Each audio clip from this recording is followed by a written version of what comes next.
And you can always add to it. Even once you've submitted it, you can add to it. That's one of the advantages of it. So I'm going to talk about the mind map a little bit because I had a couple questions over the weekend and I heard a couple of people asking about it. So we'll talk a little bit about it. Okay.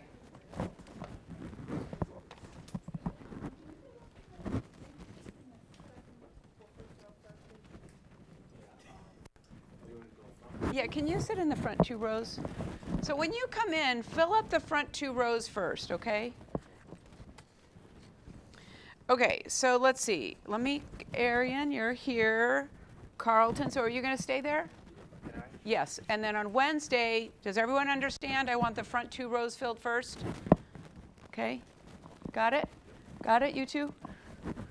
Okay, so Arian, Carlton, yes. Okay, I have a bunch of Nicks. So Nick Brassic. Okay, so let's see. And you are Nick with an O. Okay. Asher. Okay. Levi. Okay. Jackie. Alec, you moved. Okay. Camden, I've already seen you. Welcome, Terrian. Rosalind. This Nick, got you. Damien, there you are. Tristan. I don't see Tristan. Okay, I don't see Tristan. Justin. I don't see Justin. Fadi. Philip. Okay. This person. Okay. Ooh.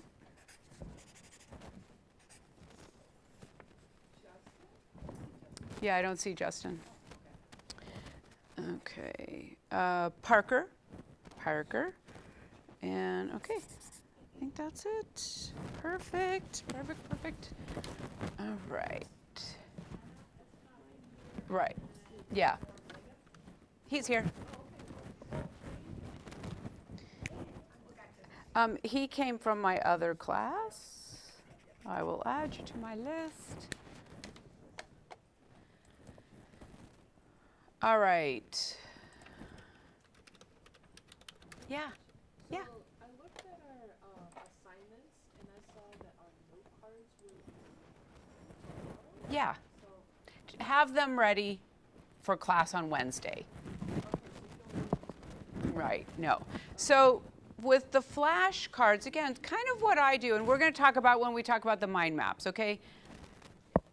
Make sure you bring them to class with you on Wednesday. So I put like Tuesday night as the due date or whatever the night before is so that you see it on your calendar and you get it done. Because you won't be able to finish note cards if you look on Wednesday and you see that it's due at 1 o'clock, you're not going to have time to do them. One of the things I really want to encourage you to do is to always be looking ahead. Look ahead, okay? I know that there are students out there that like, oh, it's Sunday, let me see what's due today. And you look at like noon. Oh, I have 27 assignments due between 3 classes. It's not realistic, right? And it really makes for a bad Sunday night. So my advice is just always look ahead, you know, so like a couple days a week, look ahead. And remember, in this class, I really want you always ahead of me, like always ahead of what we're doing in the class. And so if flashcards show that they're due Tuesday night, that means we'll do them on Wednesday. If they show due Sunday night, we'll do them on Monday.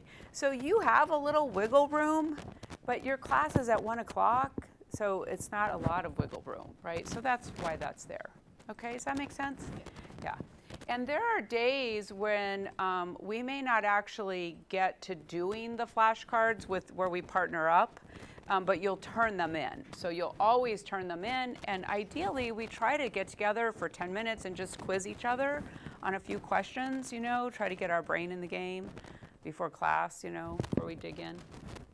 Okay, and again, I'm going to take a little time to talk about the mind maps before class is over. 259.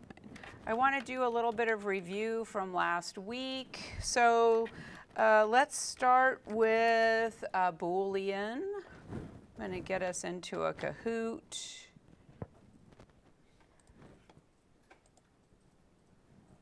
Pam, can you publish that Kahoot Boolean, please? Yep. Just that one.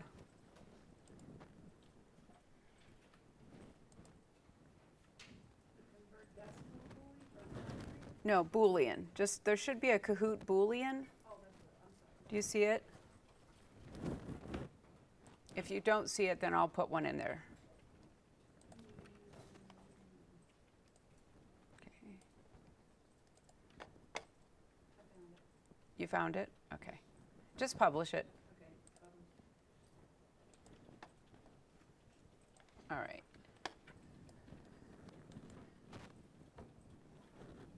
So we're in week 2, right? And I'm looking at modules right now. So if you want to go to modules, again, we're just going to keep practicing on how to maneuver in Netacad, in Canvas. So if you go to modules, we finished the week 1 class activities. You worked on your week 2 out of class activities, and right now we're right here in the week 2 in class. So this is all the stuff we're going to work on this week, okay? So you can actually go to this to click on the link, or you can just go to kahoot.it, however you want to get there. Okay, so this is in the modules. Again, you can go to kahoot.it, or you can click on this link.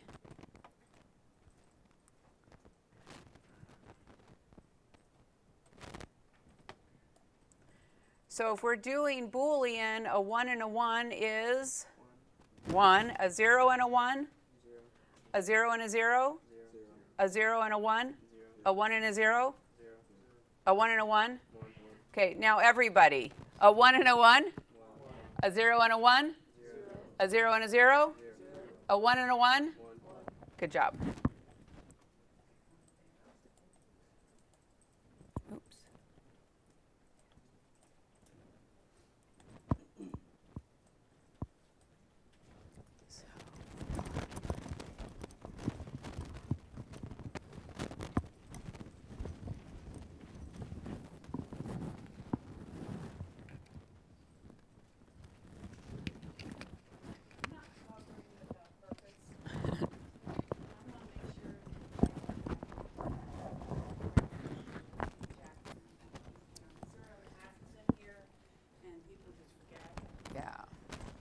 We started labs last week.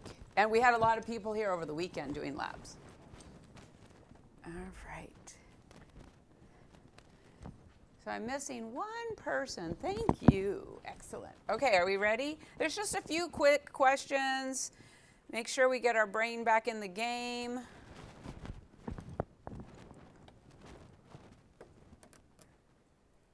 So these Boolean values are going to be side by side. You might want to stack them if that makes it easier for you. So we're doing Boolean with these two values. 8 bits.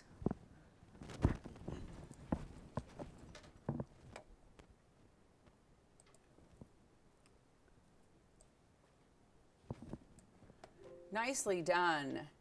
Yeah, so when it's the same thing. So the next thing I would like you to tell me, so if this is our outcome, what is this value in decimal?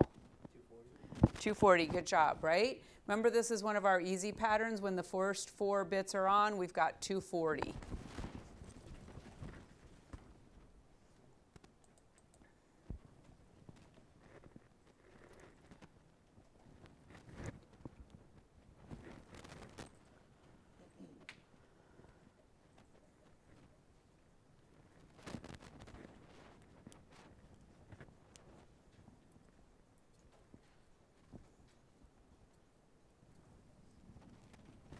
Okay, nicely done.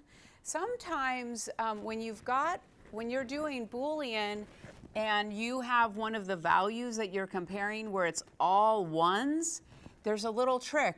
If they're all ones, whatever it's being compared to, it will be that value. Because again, the 1 and a 1 is a 1, and wherever there's a 0, they're off. So if you're ever comparing one value to a value where everything is on, it's going to be the original value. Okay, little trick.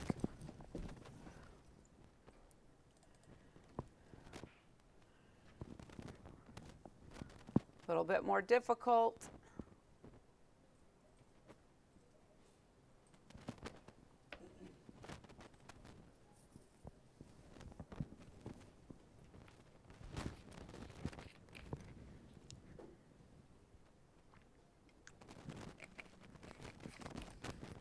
Nicely done.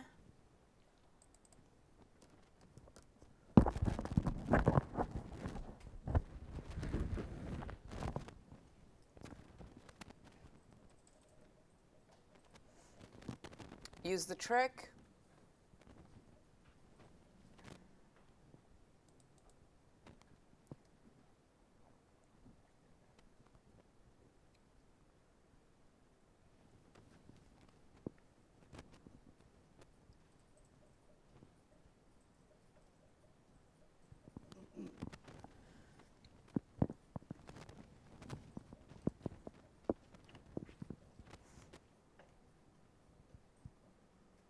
Good job. I'm going to show you one more little trick, and some of you are probably already doing this, so that's great. What I do is a process of elimination. I kind of start with that. So when I see this 1 and the 0, I know that's going to be a what? A 0. So then I at least just come down here and I see if I can immediately eliminate something, right? And because it starts with a 0, I can eliminate this and I can eliminate this. So then I don't even have to keep thinking about those. Now I know I just have it down to 2, right? And then I've got a 1 and a 1. So I'm still in, both of these are still in the game, right? And then a 0 and a 1, which is a 0. And now look, this one is eliminated. And so now I can just go straight to this one. And I don't have to keep doing Boolean for the rest of them, right? Now that won't always be that way when we're trying to figure out network addresses, but if we're actually doing a solving where we're looking for the outcome, we can do those shortcuts.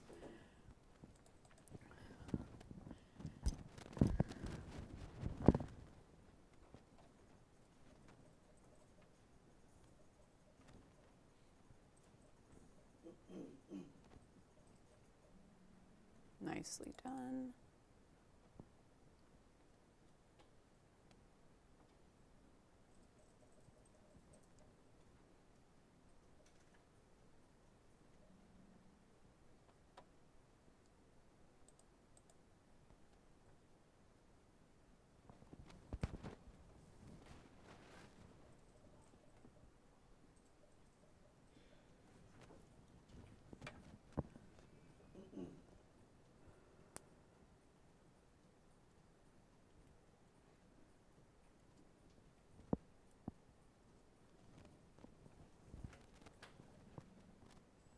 So the shortcut works the other way too, right?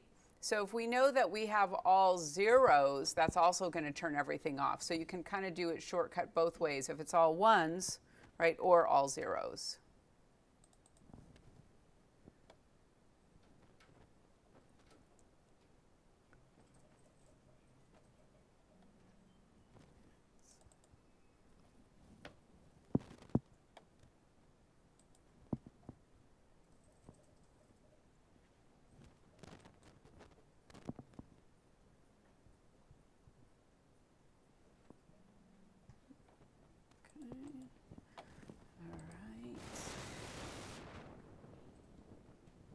Daniel, good job.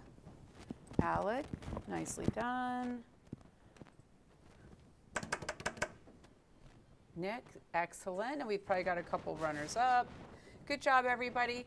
Again, if you had a little trouble on this, just make a note to yourself so that you know that this might be something that you have to practice. Okay, so just make a note to yourself, or if it's something that you need a little help with. It's going to be that way today with any of the review things. I just, make note if you're missing some, then A, that means you either need to practice some more or maybe even get some help on understanding it, okay? So just make note of it. All right, so we're going to do binary basics next. So let's do a little bit of question. So everybody answer, how many bits in an IPv4 address? 32. How many bits in an octet? How many bits in a byte? 8 in a byte, right? There's 8 bits in a byte. So there's some interchangeable terms. When we're talking about an IPv4 address, we actually call it an octet, but I've heard people say bytes, you know, like, oh, there's 4 bytes in an IPv4 address. So you just want to be able to have the terminology that anytime somebody uses it, you'll know what they're talking about. Let's see, how about IPv6? How many bits in an IPv6 address? 128. Yeah, 128, even though we haven't talked about it very much, right? Let's see, did we talk about positional value? Yes, what did we say? Yeah, the positional values repeat for every what? Every byte or every octet, right? The positional values repeat. So what are the positional values? Let's start with the lowest one first. 1, 2, 4, 8, 16, 32, 64, 128. Perfect. All right. Can you go ahead and publish that one, Pam? The one for binary basics. Thank you.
Excellent.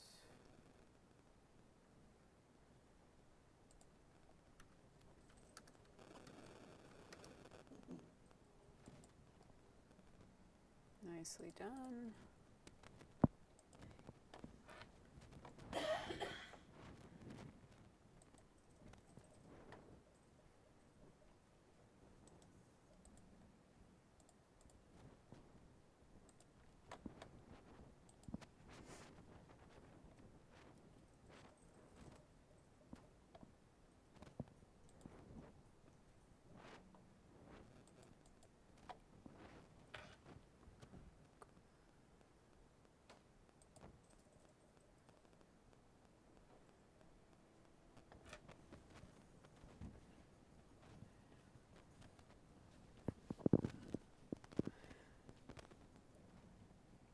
Yeah, by, so 2 zeros and ones. Decimal counts in a base of 10.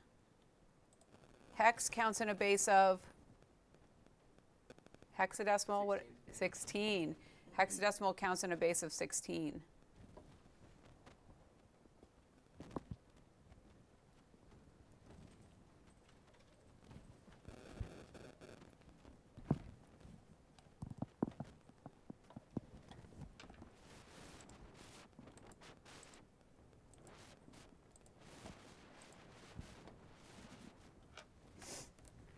What's the right answer? 8. 8. Yeah, 8.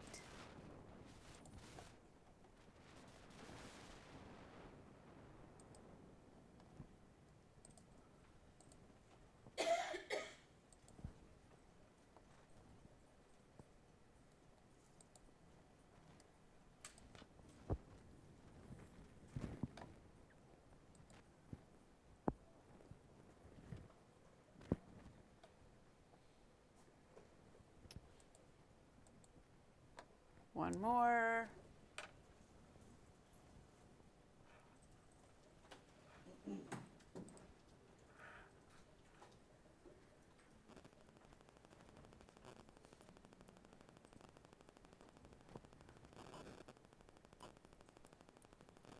Right, exactly.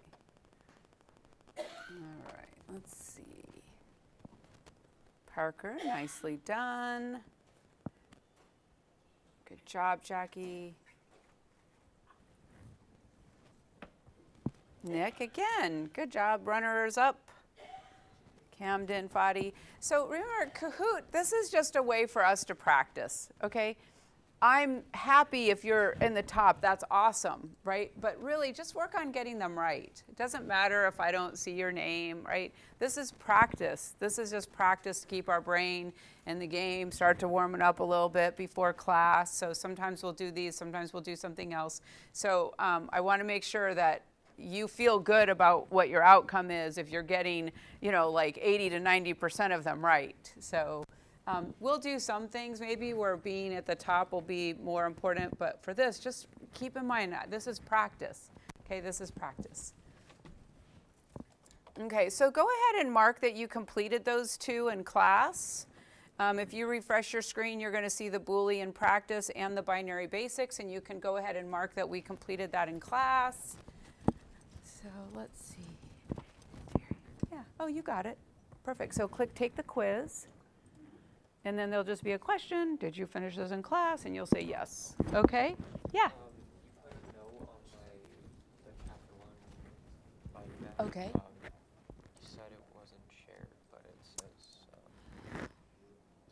So let's see. Maybe it's Instead of because I Mara, posted this one instead of this. it could be. So to change this to anyone with the link. So let's start with that. And then, you know what I found? So let's try something else. Copy this. And then put that in there, and let's see what that does. Yep. And did you put it in your folder? You might need to share your folder. I did share, You shared that one too? but I did not do this. Yeah, let's try that. So, okay. All right, did everybody get them marked? Perfect, perfect. Okay, so we're gonna just practice a little bit more what we did last week, and then we're gonna move into some other things. So let's see, we're gonna do, this isn't published yet, so you're not gonna see it, but I'll publish it in just a second. Okay, so we're gonna do some converting decimal to binary. So this is what it looks like. It's going to be a question, convert decimal to binary. So if you have a decimal value of 18, right, what would it be to binary? How do I convert that to binary?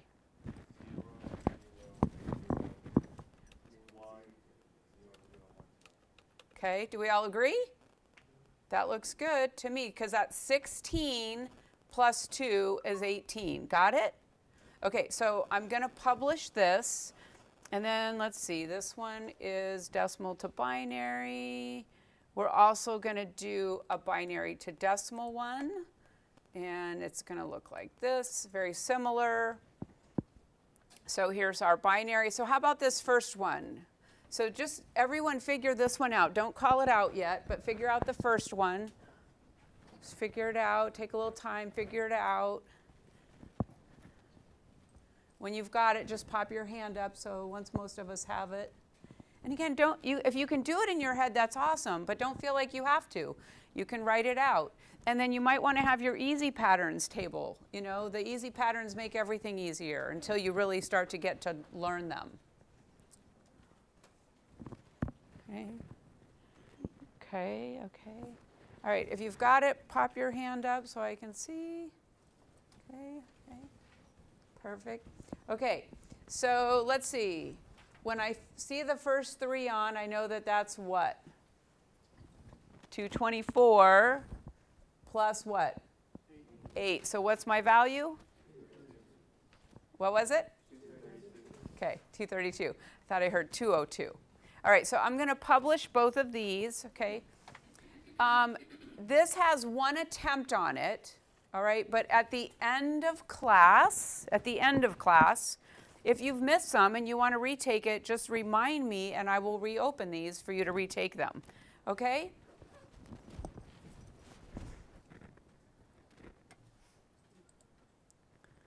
Okay. Decimal to binary. Let's see. Pam, are you in there? Can you publish this binary to decimal? Thank you. I think I got the other one done.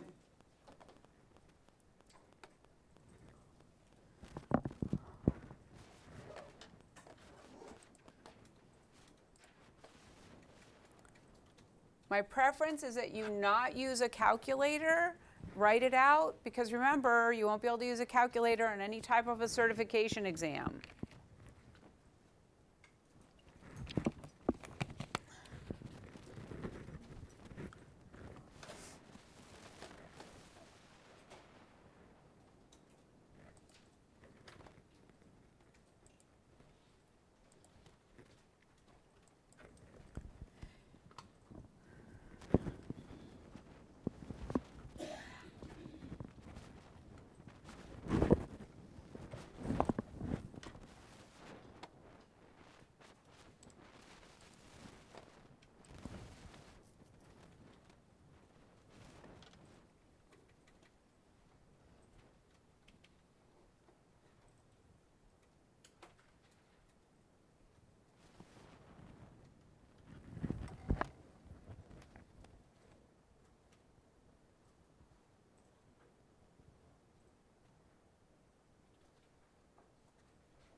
We try not to trick anybody. I know that people often think I'm being very tricky, but I'm not that clever.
sure, I could see it. So whatever you did, that's the way to do it. Okay.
If you're finished, go ahead and work on something else.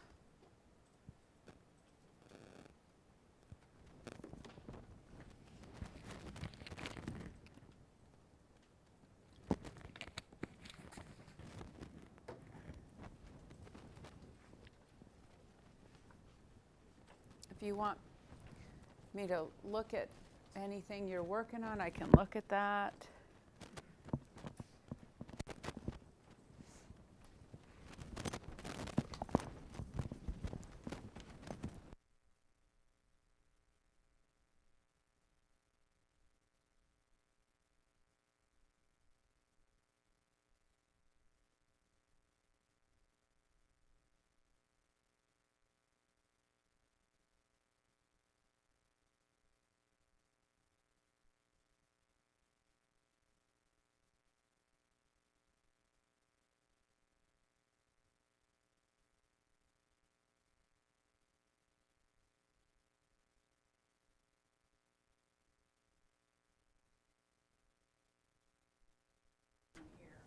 maybe just keep doing that. Okay. I think, you know. Yeah. Or if you put them in the sandbox, instead of loading them to the specific assignment, why don't you create a folder that says new, and then we'll move them. Because what I don't want to happen is for them to get overridden. Because you know how we'll copy, when we're done with a class, we copy it into the sandbox? So.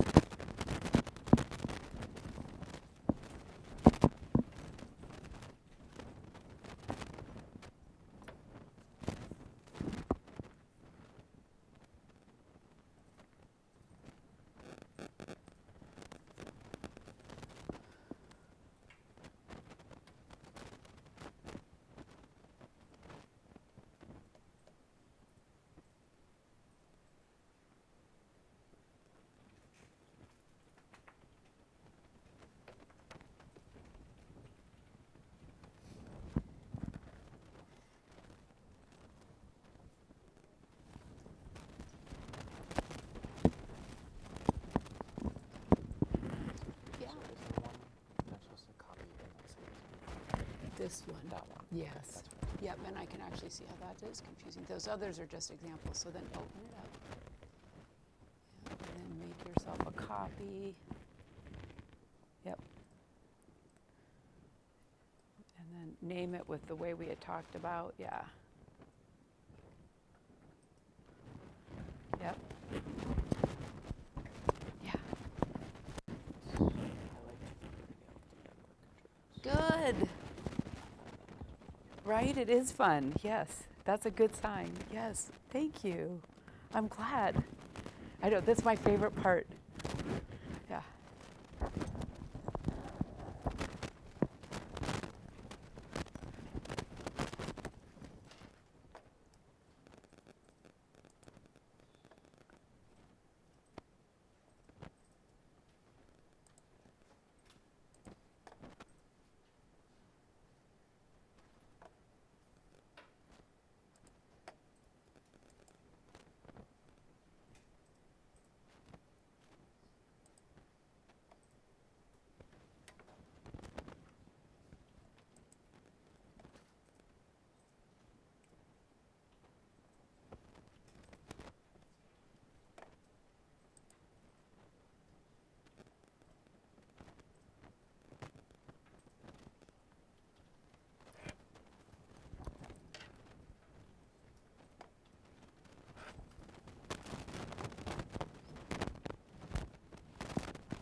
So I know a couple of you are still working on the binary, so go ahead and finish that up. We're going to take a break. So finish that up and then go on a break. If you're already done, you can take a break.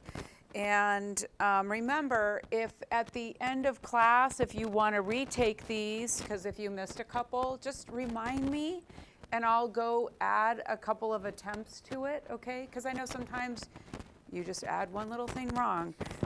It is 1:45, so let's come back at 1:53. Come back at 1:53. So finish those up if you're working on it, and then just everyone be back and ready to work at 1:53, okay?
This one?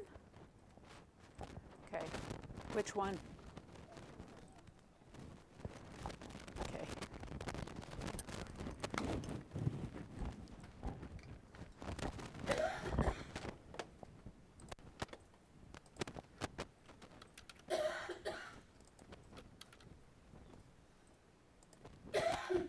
Pam, I'm going to send a message out to all of us.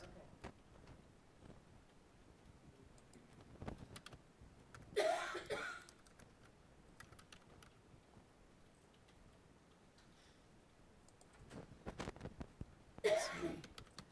Leslie.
Get something?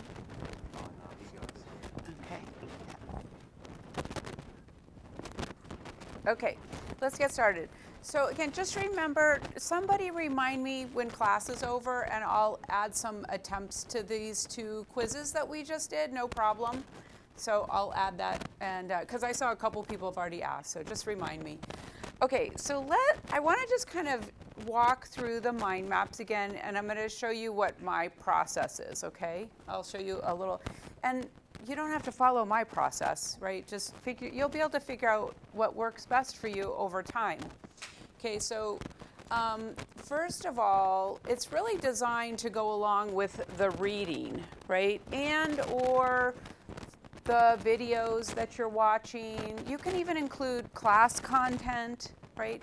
If you could think of the mind map as a way to take notes, but like digital notes. So instead of reading the module and handwriting everything, you could type out information, you could take pictures of it, you could add links. And one of the things that's in here is, like, it talks about what the actual assignment is, which is to create the mind map. And that's going to be associated with whatever you're gathering from the learning resources. So if we look at the learning resources, it'll take you to the reading material, which I've brought up for Module 1. We'll use Module 1 as an example. But again, you may watch the video And I think this module 1, did anybody watch the module 1 video?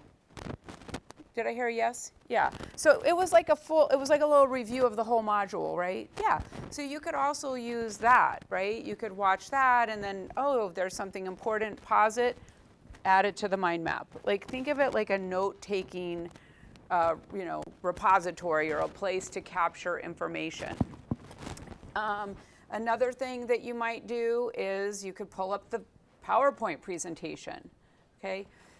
And go through that. So let me talk about the important objectives, all right? So the important objectives are things that we as the instructor, as the teaching assistant, as other students that have taken the class, these are just things that we think are important. They're not the only important things in this module. But like for example, the concept of LANs and WANs are going to come up all the time through class. As a matter of fact, I think we might even have already mentioned the word LAN in this class, right? So that's going to be important that you know the difference between a LAN and a WAN, because we're going to be talking about LANs all the time, okay?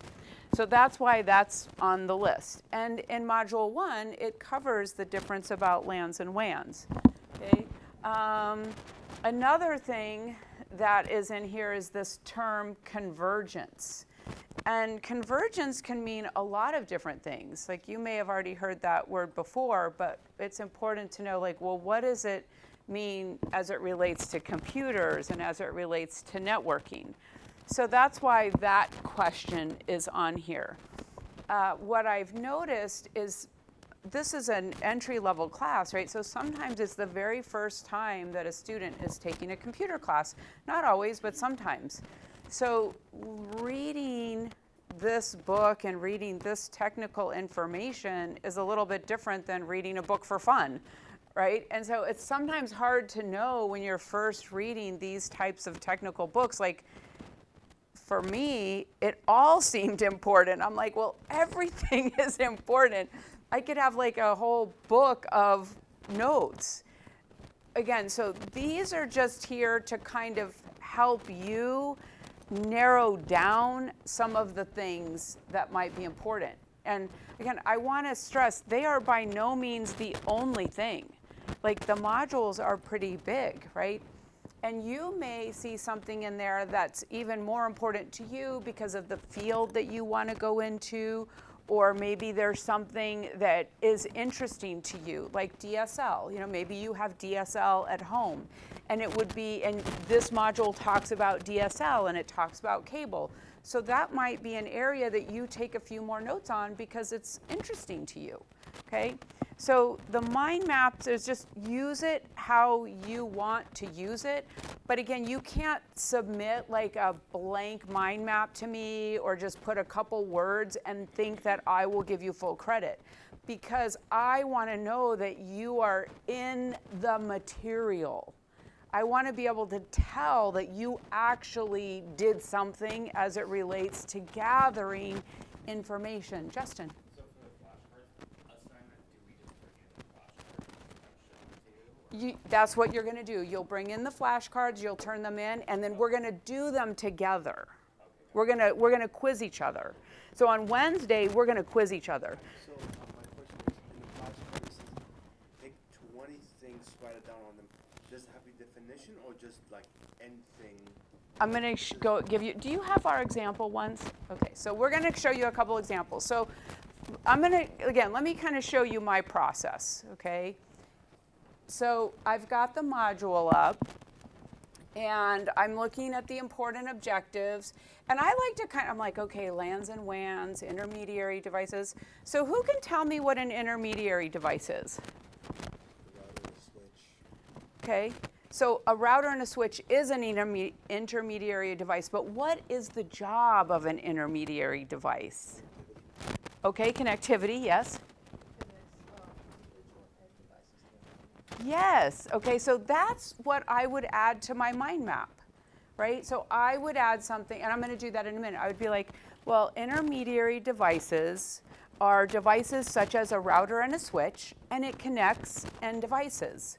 but I just use that from my brain. Like, I'm not going to copy it word for word because I want to make sure that I'm able to explain it. Like, think if I had to tell Camden what an intermediary device is. I wouldn't be like, hold on, Camden. I just have to look this up and then I'm going to read it to you, right? I want to be able to say, like, okay, it's a router and a switch, right? And it connects like one computer to another computer, so it's in the middle. Like, think like if you had to teach this or explain it, right? Because again, the goal is that we're learning at a deeper level so that when you go to a job interview or you get on the job, you have a better vocabulary, you have a better understanding of what's happening, okay? All right, so here's what I do in the beginning, right? So I start reading and I'm like, okay, the congratulations, but let's see. I know that there were a couple questions on topologies, right? Common types of networks, internet connections. So as I'm reading, I have the mind map up. So if you notice here, we give you the mind map. So here's some examples, but I'm going to open up the mind map.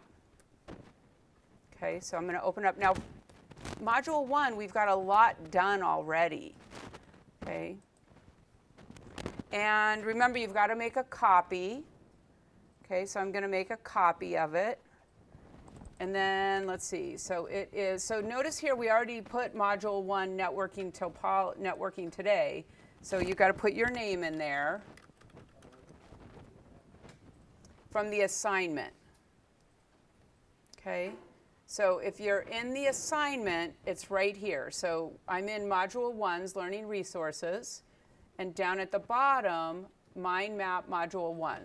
So it's already started for you. So everyone go ahead and open yours up, okay? Let's get in there and open it up. Some of you have already turned it in. Thank you very much. Make sure you give me permission to see it. Pam, can you walk around a little? Yes. Oh, that looks awesome. So I didn't know myself because I didn't know you had a sample. Is it, can I just turn it? Yes. Yes, you can just turn it in. Invite them to come and take a look at theirs.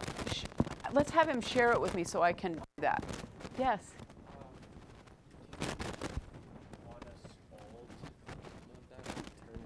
So you've already turned yours in, so it's fine. But go ahead and open it, just, you know, so we're all on the same page. So here you go. Let's see, week 2, out of class assignments. Scroll down a little bit, and it's going to be right there. Okay. Everything's by weeks. And then if you scroll down, keep going, there it is. Now, if you haven't already added mind maps, it might not open for you, but let's see what happens. Click on it. Okay, so you might have to add it. So just follow along for now, and we'll get you caught up, okay?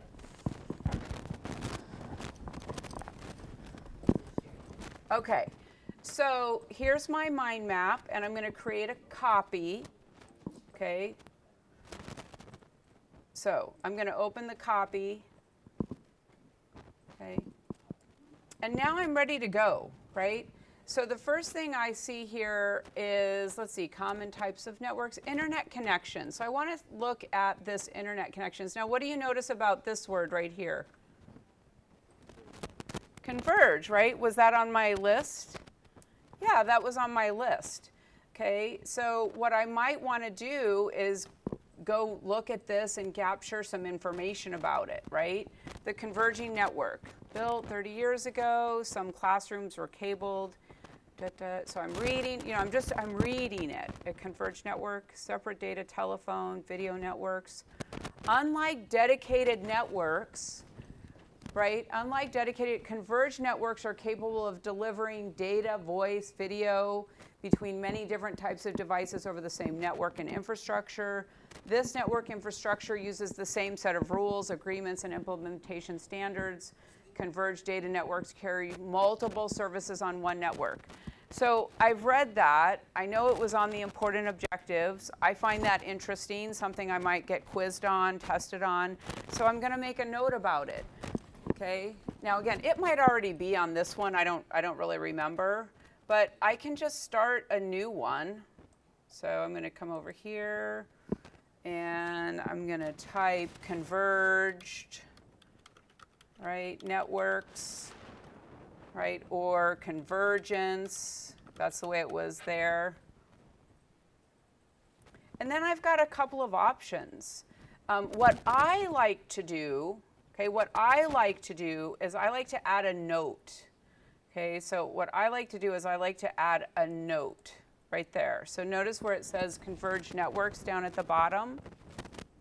And then I'm just going to free brain it, right? I'm going to say, you know, like in today's world, many infrastructures support multiple devices and networking tools on one system.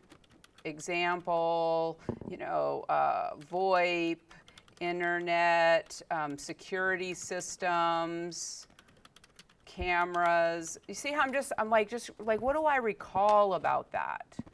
Okay. So that's, now I've got a note on there. Now I could also have added this. I could have just gone like this, and then I could also type information. A converged network, you know, is different than a dedicated network, right? Dedicated network. Many devices can all work over one networking system. Okay? Does that make sense? And then what I might do too is if I see that this relates to something else that's already in the mind map, I might connect that. I might like go draw a line to it. So let's say if it hosts and servers topologies. So I might want to connect like this. So I'll connect converged networks, and I might want to connect that over to topology. So I'll make a line from one to the other. I'm not doing a very good job, but I don't have a very good screen. But you can connect different ideas together, okay? Again, this one has been started for you. Okay, the others will be blank. It'll just say module 2, module 3, or it might have a little bit of information in it, okay? But this is a way for you to gather information from the module, whether it's from the PowerPoint, the videos that you've watched. One more thing. So now I've added converged network. I'm going to make a flashcard about it because I want to be able to remember that. And it could be a term. It could be an idea. Now, I don't know about you, but I'm not going to write word for word what everything is. I'm going to write converged network and then something that will remind me what it is. So I'm going to write like converged network. And then for me, I'll be like, okay, many different devices on one network. Like what will tease my brain? What will tease my brain? And then when I get together, can I ask a question? So I could be like, okay, Parker, what is a converged network? And then he might use his notes, his flashcards, and answer. Go ahead, let's hear it. Mm-hmm.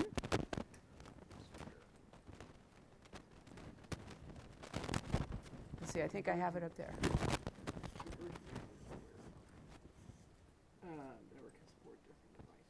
Exactly. A network can support different devices, and that's it. So see, I kind of do it all together, right? I do it all together so that I'm not, and you might do it a different way. You might do it a different way, but that's the perfect answer, right? It supports many different devices, okay? Does that make it a little more clear? A little better, okay? So again, you can use this one to get started. All right, you can make up your own. So Arian, did you turn yours in?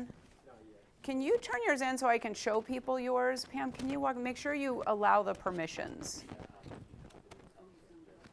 Okay, and I'll show you Arian's. His is real nice.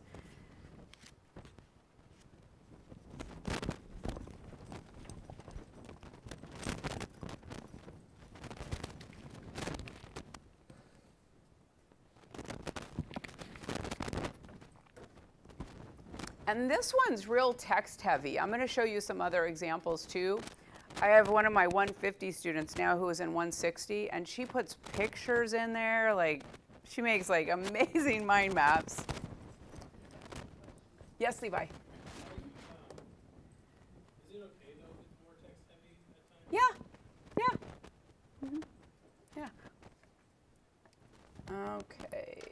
Did you turn it in? Okay, let me see if I can see it. And it's okay if I show everybody? Okay.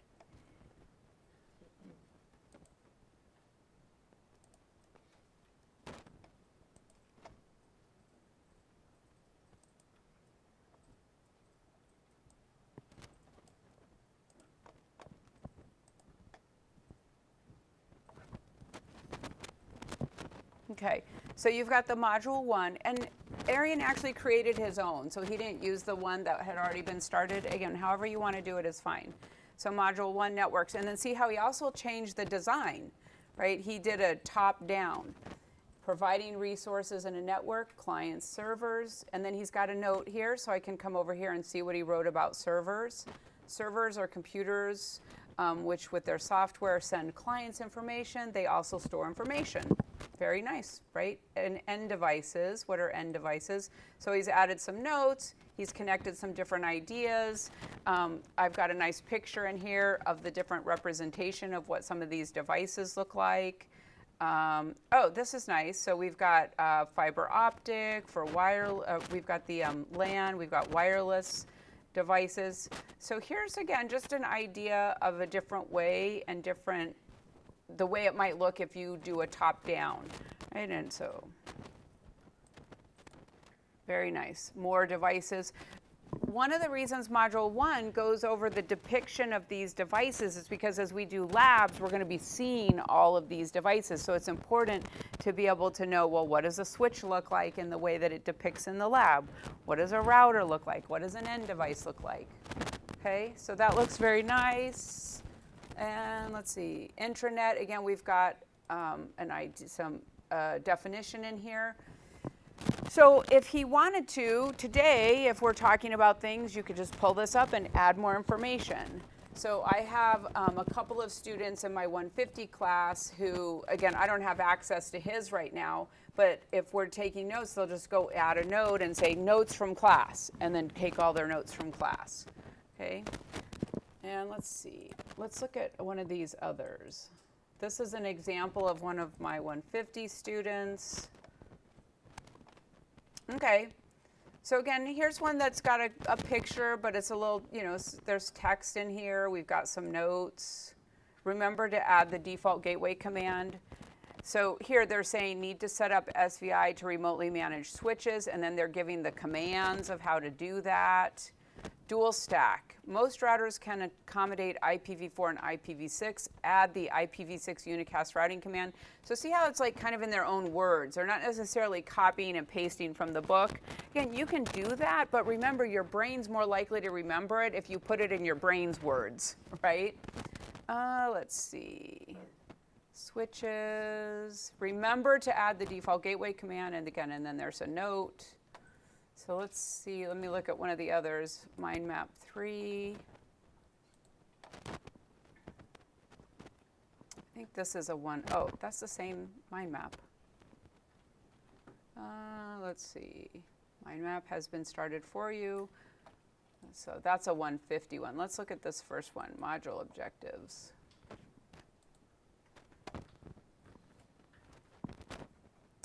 Oh, this is an interesting one. So you can see here, Tuesday class notes, covered subnet masks, module 1 important objectives. And you see here, they actually have the questions from the important objectives. Number 1, what is the difference between LANs and WANs? And then let's see what the answer is. The difference, I don't know what that means, but LANs, a local area network. This is a small network of devices that belong to the same network. Usually this is in a small geographical area like an office or a home. Yes? All connected. Can you do it that way where you have the question? Yeah. And you answer the question? Yeah, you You can. have what is it, 20 questions you have? Mm-hmm. Is that enough for you to get past the mind maps? Yeah, yeah, it's enough to pass the mind maps for sure. Yeah, of course. So that's what this person has done, right? So number 11, why would a company need an intranet? Now they didn't answer that question, but I probably captured this before they finished it. There are 4 core elements, but see, that's how this person was starting to do this. What is the importance of an intermediary device? Let's see what they said. 2, They interconnect devices and facilitate creation of a network. Arian. When we're doing the are we covering every important objective, or just something that we haven't known from the past, or that might seem more important than the other ones? It's a combination. Again, I don't want to tell you that you have to answer the important objectives, okay? But I need to know that you've been in the material. The important objectives are going to cover the entire module. They're going to range. So that is a good way to do it. If you know the answers to the important objectives, you probably have a pretty good understanding of that module, but that's not the only thing that I would necessarily be looking for. What I'd like to have you do is look at the rubric for how we grade this, okay? So if you look at the rubric, if you want like an A+, which is knocked it out of the park, mind map is thoughtfully structured and captures the essence of the topics covered in the module, okay? Student utilizes their own words and ideas to demonstrate their understanding of the important objectives.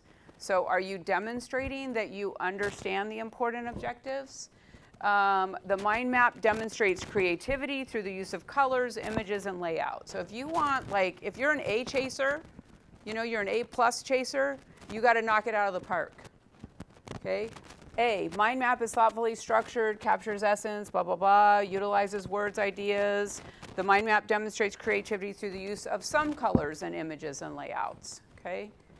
So whenever you have a question about how something gets graded, go look at the rubric, okay? Look at the rubric. That'll tell you how things get graded, okay? Yes? One of the things that we've seen over time is that people will read the first paragraph, the first 4 paragraphs, and that's it. They're really long and so you may see 20 objectives or 20 important objectives in one chapter, and 30 in another chapter, maybe 10. And we really do that for the purpose of encouraging you to cover the whole module. Because you're missing a whole lot of information if you don't cover the whole module. Yeah, if you just read the first 4 paragraphs. Okay. All right, any questions? Does that clear it up a little bit? Okay, so the other thing when you're submitting it, I want to just make sure that you are sharing it. That you can actually do it a couple different ways. So you want to change this to anyone with the link, and you can copy the link, but you can also copy this link and post it into Canvas. So you can copy this, okay, and then you can, here, let me do, like I'm a student. Start assignment, and you're going to paste that in there. But you have to make sure that you've set the permissions for anyone with the link. It might work if you do Maricopa, but I think you got to do anyone with the link, okay? And if you submit it incorrectly where we can't see it, we'll just send you a message, you know, hey, we couldn't see it, will you please resubmit it? You know, reset your permissions, and then you can resubmit it. And you can add to this. So a month from now, we might be talking about something, and you can go, oh, wait, I have to add that to Module 1. Pull it back up. Like, this is something that goes with you, okay? Yes? I guess not really that important. So you saw the way I did is from top to bottom. Yeah. And let's say I add some information, but I want to add something, let's say on top of this, like the media. Uh-huh. Is there a way I can do that? Just add it. And it'll actually update yours that I see. Once you share it, I'll see whatever you update. Oh, okay. So my Yeah. question is, can I share this now? When do you grade it? As soon as I share it, or when is it due? So can I share with you now and then go home and add more things to it and edit it? You can do that, yeah. Or do you want me to share it with you when I'm all done? You know how like It's better if you share it when you're all done. Otherwise, when we grade it, we might be grading halfway. Right. Yeah, it's better to share it when you're done. Yeah, it's better to share it when you're done. Okay? All right, any questions about that? Okay, so just play with it, have some fun with it. I know this is really different, right? It's really out of the box. There's a lot of research, again, that shows that the brain likes to have these things that are different, where you can draw connections, where there's color, pictures. The brain thinks in pictures, okay? The brain thinks in pictures, all right? Also remember, you can add links in there, you can add PDFs, like there's a lot of stuff. So I'm hoping that you can use this going forward to study, okay? And maybe create a different one if you want to, capture, if you want to have one for class notes or something, okay? All right. Do I need any of these? Okay, I'm going to close that. I'm going to pull this over here.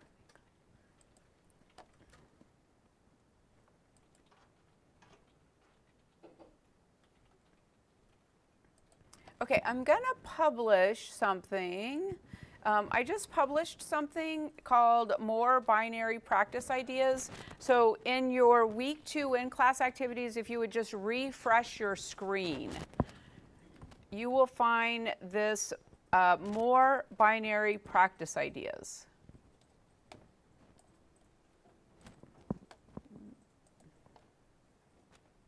Or maybe you won't. Is it blocked? It's not letting me see it as a student. Publish. It should be published. No, I think I took myself out of there. But I thought I published it. Is everybody seeing it? No, not seeing it? Okay, well, let me try again. Nope, I don't see it. Are you in there, Pam? Can you publish it? The more binary practice. More binary practice ideas. Oh, I see. I was in student mode, so it didn't let me do it. Okay, so let's try again.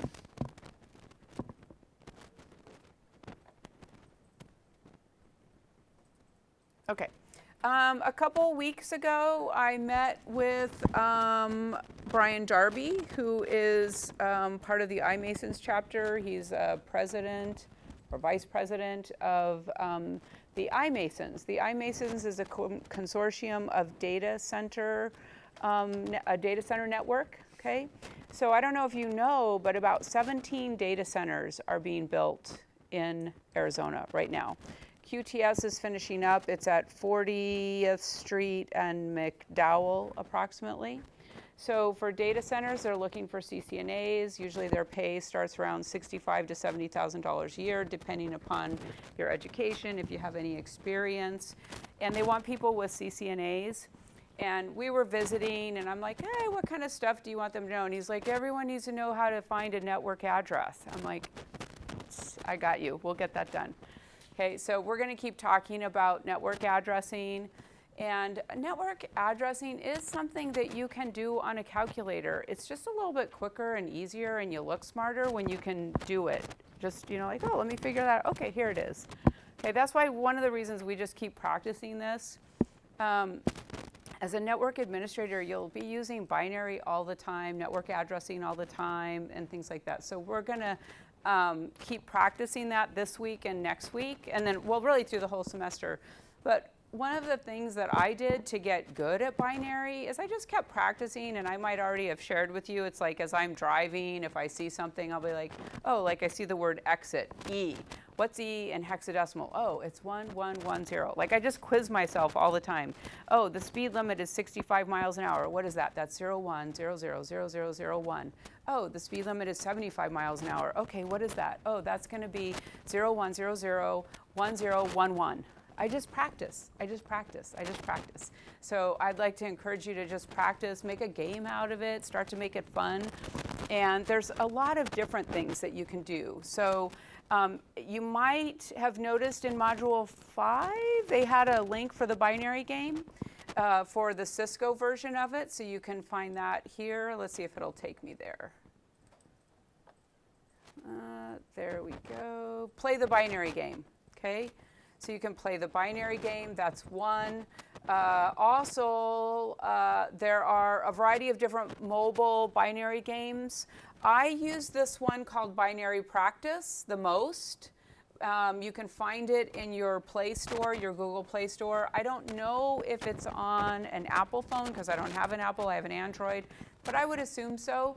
And another one that I use, not as often because it has so many ads, but it's a good one. Number system, learn and convert with details. That one, the author for that one is Rocky DAS. And there's others, there's a lot of others. But, if you're sitting around in a waiting room, do a little binary practice, right? If you just want to come to class and you're here a little early, do a couple binary practice, right? Your brain will start to pick this stuff up pretty quickly, and then it just every day gets easier and easier, okay?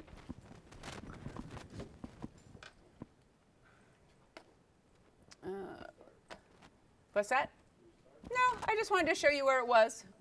Yeah, I just wanted to show you where it was.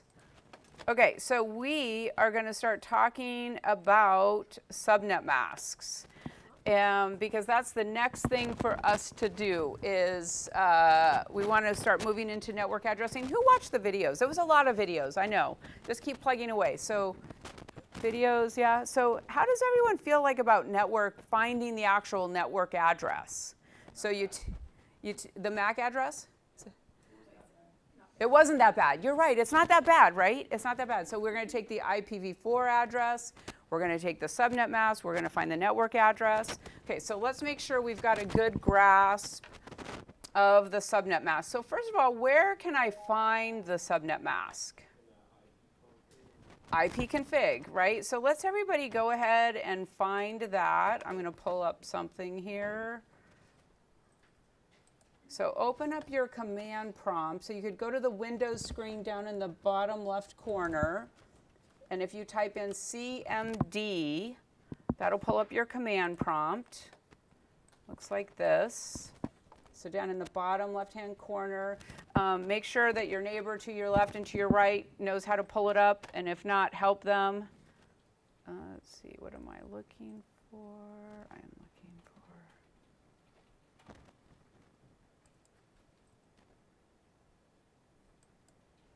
And then, Fadi, you said ipconfig, right?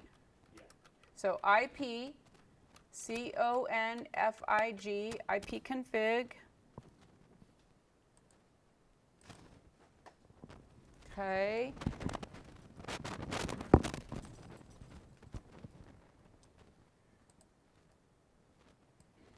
Let me move that out of our way.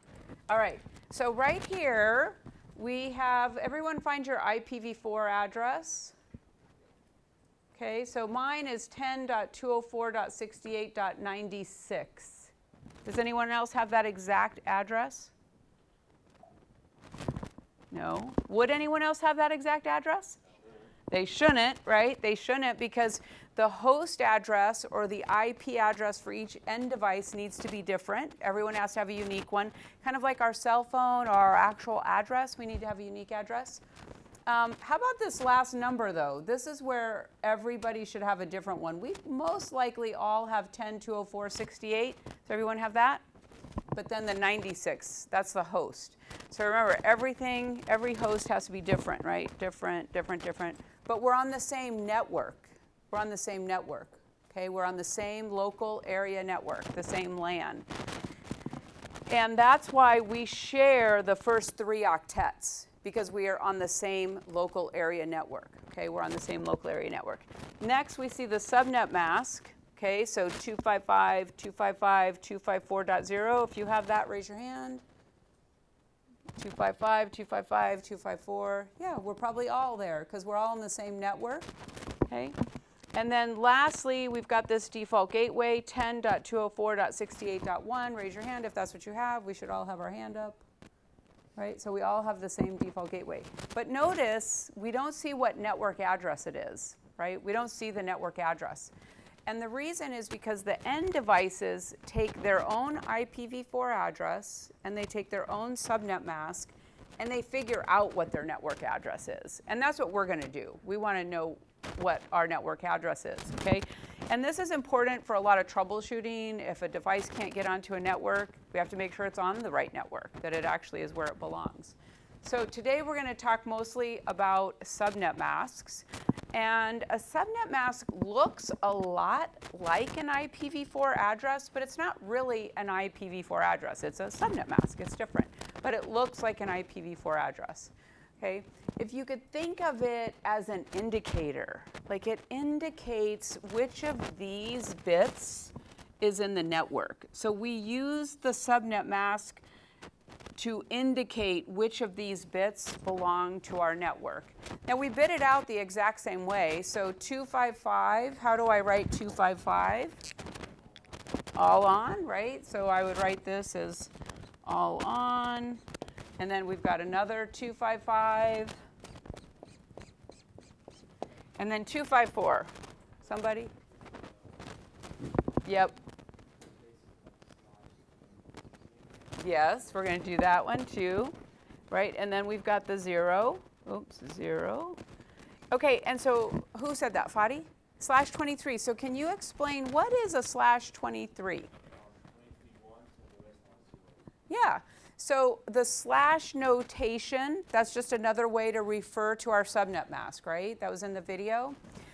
Because we could write 255, 255, 254.0, or we could write everything in binary, but the nice thing is a subnet mask has an easy shortcut, right? And we call that the prefix length, the slash notation. And all it is it's a number of ones, right? So we have 8, 16, and then 17, 18, 19, 20, 21, 22, 23. So if I know that there are 23 ones, can I figure out how many zeros there are? Yeah, because how many bits are in an IPv4 address?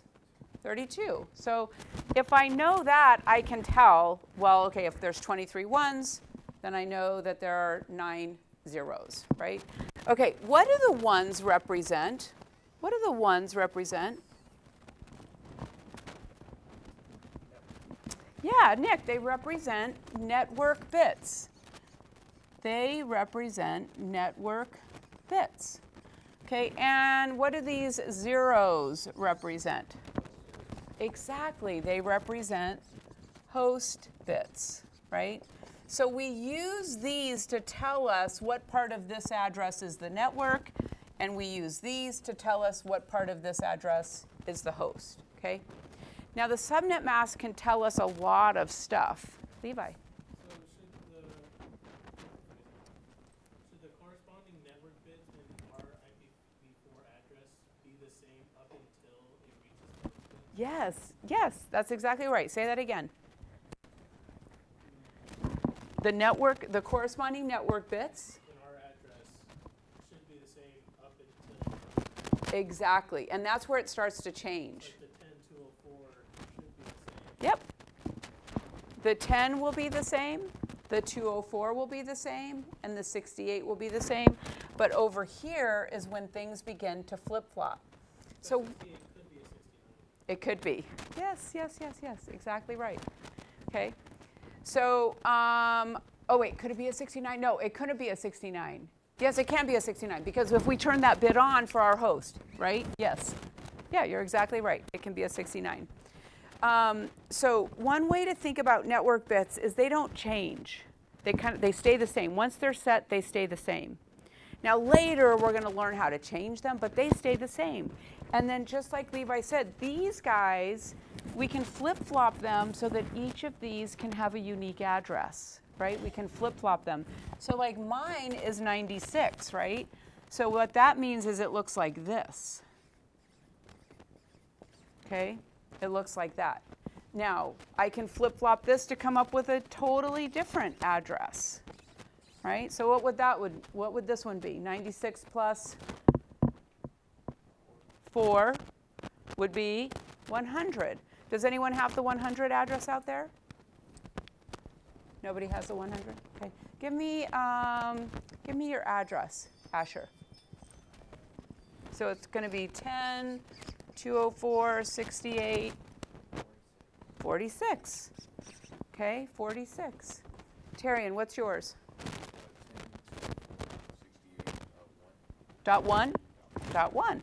Okay. So, and again, the way that the computer is arriving at that is it's flip-flopping these host bits so that they're all different. Okay? And then there's different ways to do that. DHCP, manual assignment, and we'll talk about that later. Okay?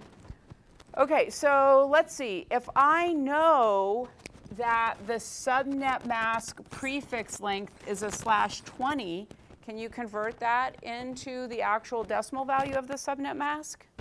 Okay, go ahead and do that. Write it out somewhere. So if you know that it's a 20, what does that mean? That I have 20 continuous ones, right? So let's do it. We know we have 8 bits in an octet, so there's 8,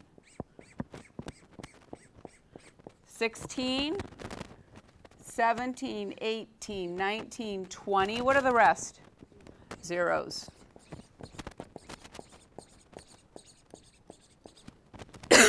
So what have I got? Everyone. 255, 255, 240.0. Okay?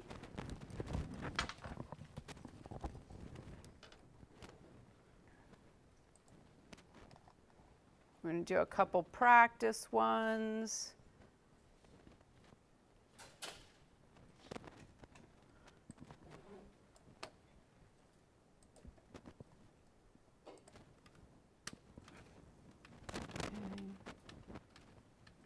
All right, so how about this one?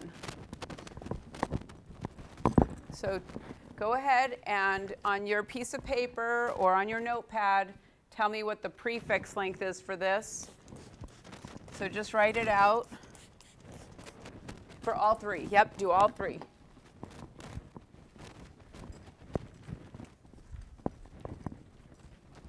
And then do the binary. So do the prefix length or the / notation and do the binary.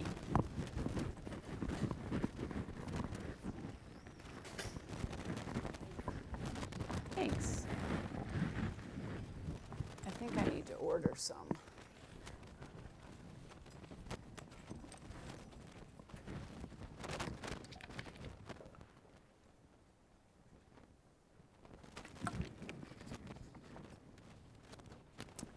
When you've got all 3 done, the / notation and the binary, just pop your hand up. Okay.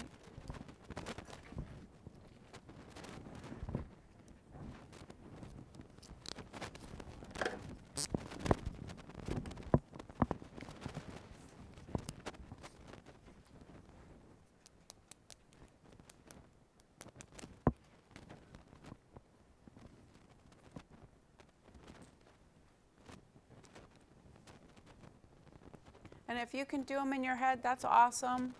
Thank you. If you're still practicing, that's good too. There's no just,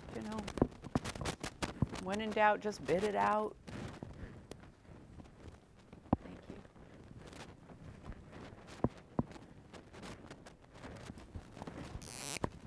All right, so this one we already know, right? Because we just did it.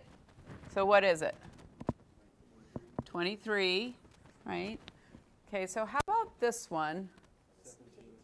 17. So let's go ahead and bit this one out in binary. So 255, everybody. 8 ones, right? And then 255. Yep. 128. 1. And then the rest, zeros. And then we got another set of zeros. Got it? Okay, and how about this one? 12 / 12, right? And let's do this one. 8 ones. And then how many? 4. And the rest? Zeros. So I'm just going to do this. Okay. All right, so I'm going to do this one because I want us to start talking about something else too.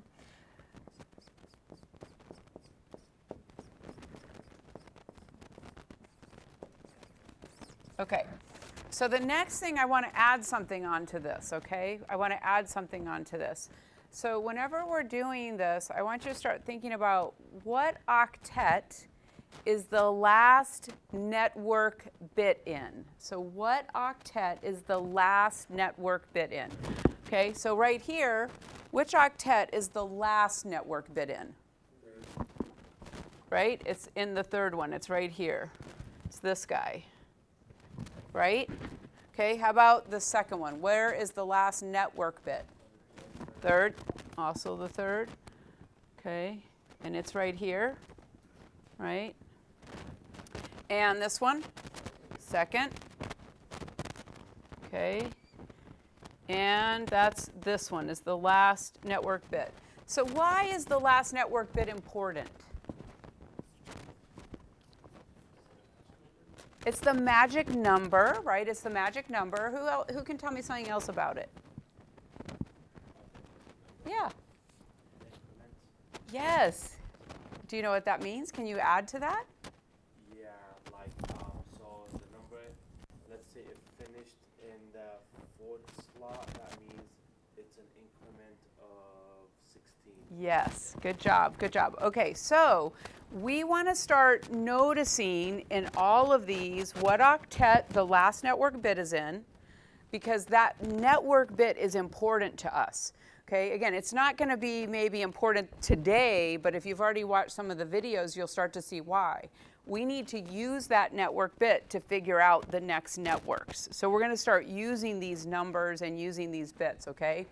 So this one, it's in the third octet, and we need to know what the positional value is, and that's called a lot of different things. We can call it the positional value, the magic number, the increment. There's all different names, okay? But we need to know what the positional value is for this bit. So what's the positional value for this bit? Yep, this one is 2, right? So what do the positional values do in every octet? They repeat, right? So it doesn't matter what octet we're talking about, they're always going to repeat. 32, 16, 8, 4, 2, 1. So if I need to know what the positional value is, I can come up here, I could do, okay, oh, there it is, right? It's the last network bit, so the positional value is 2. Okay, the positional value is 2. All right, so how about if we do the next one? We can do the same thing. We can use this chart because the positional values are the same in every octet. So what is it going to be for this one? Yeah, 128. I can just, again, I can put it here and I can see what it's going to be, and it's going to be 128. Okay, so the increment is going to be 128. I might call that the positional value. I might call that the magic number. It's a bunch of stuff. We can call it all different things. So how about this one? What will this one be? 16, right? Because if I take this and I do 1, right, and I bit it out, I can see that the last network bit is a 16. Okay? Got it? So we're pulling all this stuff together. And all of the ones represent what? On, but what kind of bits are they? And all of the zeros represent hosts. Okay, so over here, how many host bits do I have? I've got 9 host bits. How many host bits do I have here? I have more than 8 for this one.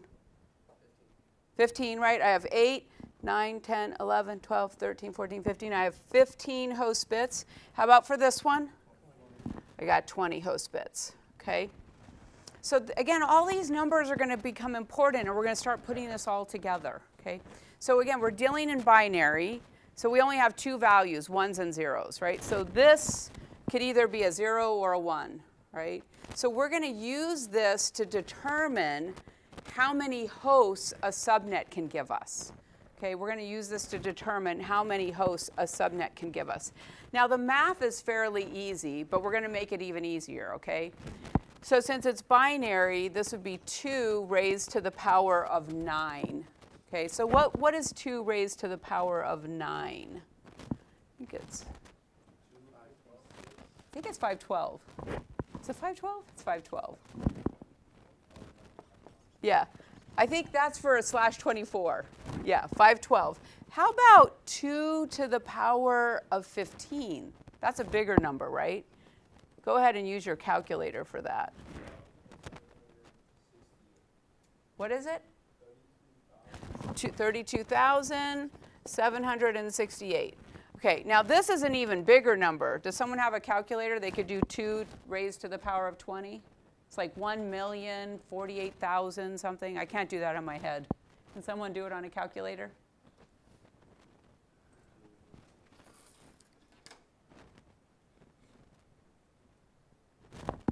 $1 million. Anybody? 1,048,576. Okay, perfect. Okay. So I want to show you a shortcut because these numbers are going to be really important. Imagine you're a network administrator working for a company and they just bought a new building and they're going to expand, okay? And let's say they're going to have a warehouse in there. So they've bought this warehouse. They think they're going to have about 20 computers. Maybe they're going to have a few robots, right, that are moving around. They might have a couple printers. They're going to have some cameras. They might even have motorized tractors, a bunch of different things. All of those need a what? They all need an IP address. So let's say between all of them, we're going to need 103 IP addresses. So we need 103 host addresses. That's why we have to understand this because we're going to be doing things like that in our job, okay? So are you ready for a little shortcut? So can everybody take out a piece of paper or a notepad, whatever you want, and I want you to write out the binary. I know you may have already done it last week, but I want you to do it again. 1, 2, 4, 8, 16, 32. Just write it straight down, okay? Again, I know you might have already done it, but I want you to do it again. 1, 2, 4, 8, 16, 32, 64, just your doubling. 128, 256, 512.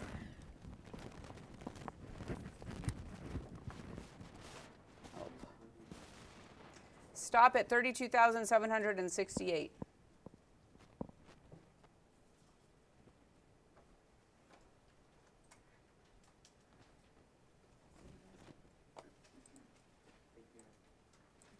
Bye, Pam. I'll see you Wednesday.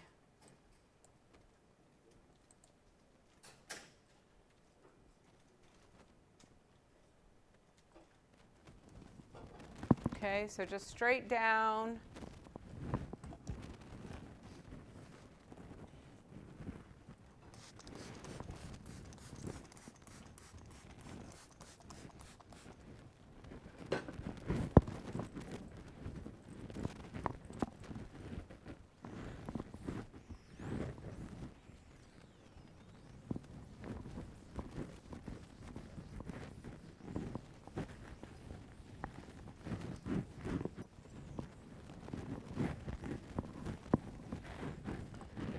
Okay.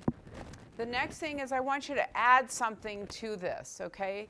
So we've talked about the binary, 1, 2, 4, 8, 16, 32, 64, 128, right? I want you to add the subnet mask now, okay? We're going to add the associated subnet mask. And to do that, we're just going to count backwards from 32, okay? So where you have a 1, I just want you to line up a /32 and then count backwards. A 31, a 30, a 29, a 28, a 27, a 26, a 25. And make sure you have them lined up right, otherwise you could end up making a mistake. Okay, so we're just writing it out. So if I'm writing it, I'm going to do this.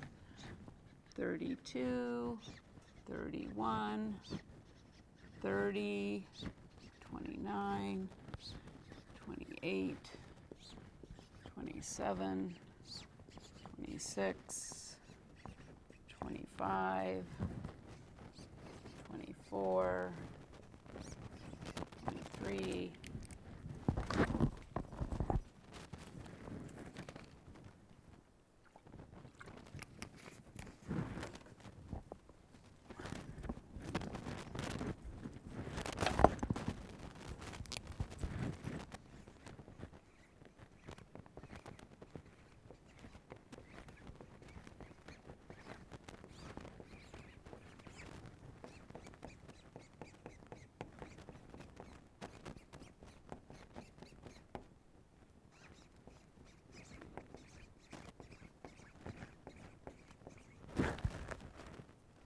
Okay, has everybody got it written out? Okay, all right, so over here, what does this represent? What do these numbers represent? So we're counting by binary. What do they represent? Yeah, it's going to represent the number of addresses. So I'm going to just put the number of addresses. And then we'll break it down into hosts. And what about over here? Yeah, or the subnet mask, right? So this is our slash notation, which is our subnet mask. So what this is telling me is that if I have a slash 28, 255, 255, 255, 240, that there's a total of 16 addresses. So a subnet mask that is the slash 28 size will give me a total of 16 addresses, okay? Total number. So we're going to make a distinction here between total number and usable number, okay? And usable number. So if I have a slash 28 and I see the total is 16, what do I need to do or think about before I start assigning addresses? Levi. The network and the broadcast. Yeah, I have to subtract 2 from that, right? I have to subtract 2 from it because I need to reserve one address for the network. And the network is like the overall address that we all belong to, okay? And then I need to reserve 1 for the broadcast. And the broadcast is if I need to send a message to everybody on this network, right? I got to get a message out to everybody. Okay, so if there's 16 total, how many usable? 14. Okay, so always subtract 2. 8,192 total, how many usable? 8,190. Okay, so let's go back. What we did is we did this 255.254.0/23. That happens to be the same size as our network, right? Okay, so if I draw a line right here, all of these bits over here are what kind of bits? Network bits. These are all network bits. If I draw this over here, how many, what kind of bits are these? Hosts. Okay, how many host bits do I have? 9. Okay, and if I did the math, that's 2 raised to the power of 9, which we said were how many? 512, which would be how many usable? 510.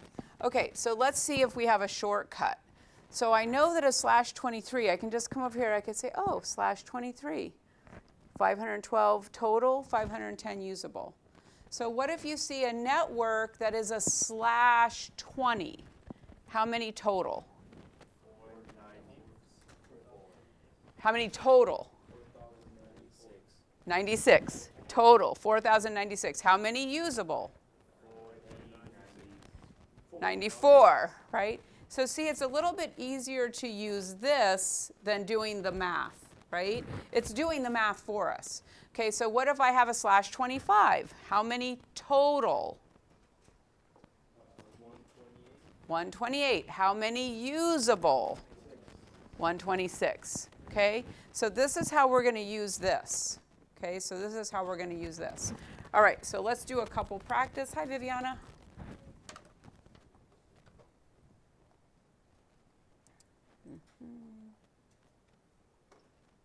All right, so let's do this one. Everybody on your piece of paper or your notepad, convert this to the decimal and also the slash notation. Okay, convert this to the decimal and the slash notation.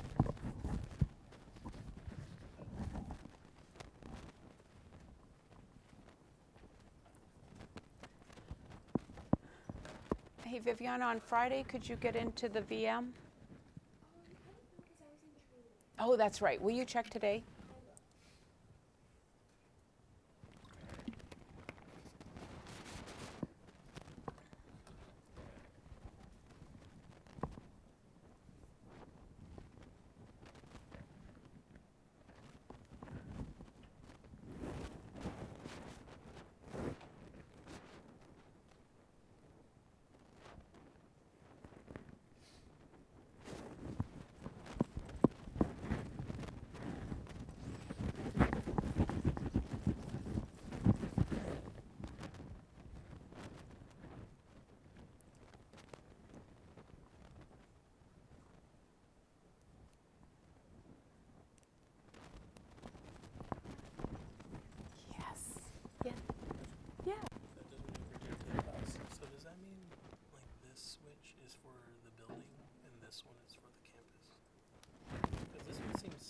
is, too small for us.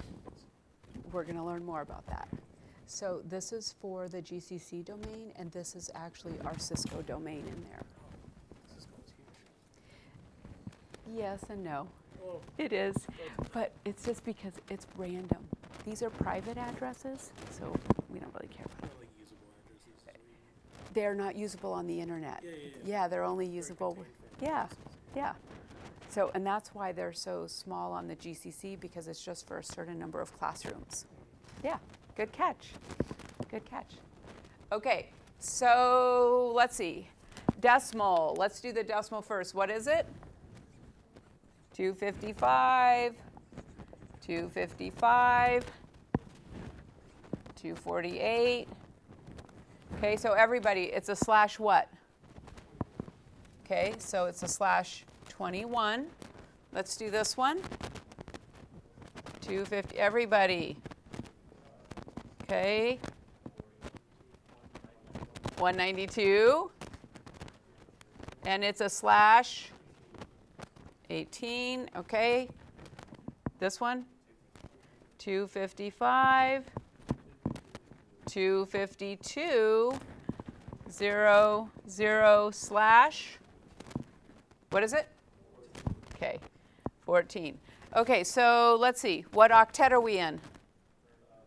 Third. And what is our magic number? 8. So I'm just going to put in, let's see, where do I want to put it? I'm going to put magic number is 8. Okay, how about here? Third, right? What's our magic number?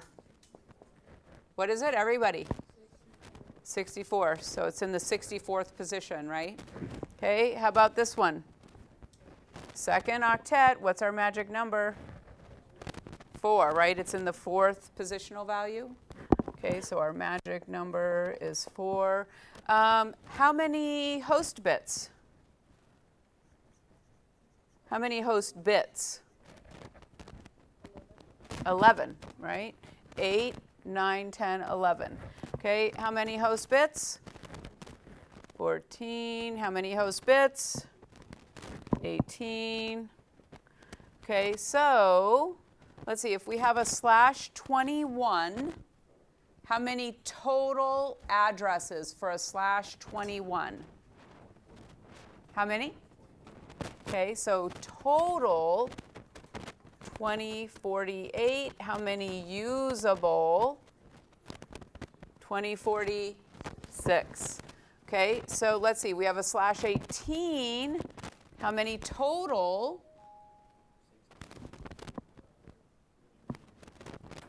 How many total? 16,384. And then this one is 16,382. Okay, now this is a big number, so I'm just going to say big number, okay? And then this is going to be big number what? Minus 2, okay? You can do the math on the calculator, on the scientific calculator. But I just, because we actually usually only go up to 32,768. You can go further. You can keep going, right? All right, so think we kind of got this? Okay. I want to talk about one more thing, and then we're going to do a couple little practices.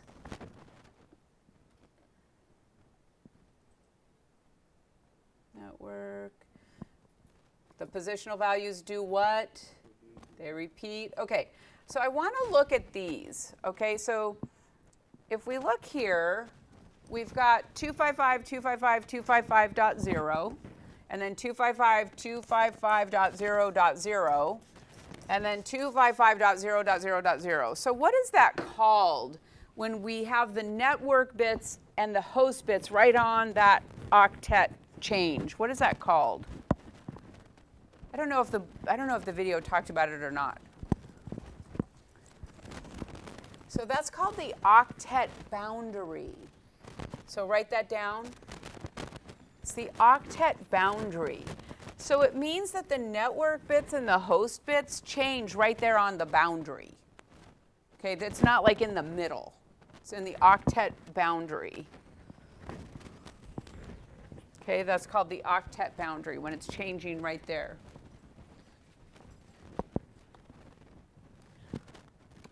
It's on the boundary. So if I have a /24, what octet is the last network bit in, everybody? The third. What is the positional value of the last network bit? 1. Okay, now what about the 16, that /16? What octet are we in? The second. And what is our magic number? 1. Okay, and what about that /8? What octet are we in? And what is the positional value, the increment? 1. Why is that? Yeah, remember the positional values repeat in every octet. So it's that octet boundary, it's always going to be 1, right? So the same thing, what if I have a /27? So 24, 25, 26, 27. So if I had a /27, what's my magic number? Magic number is 32.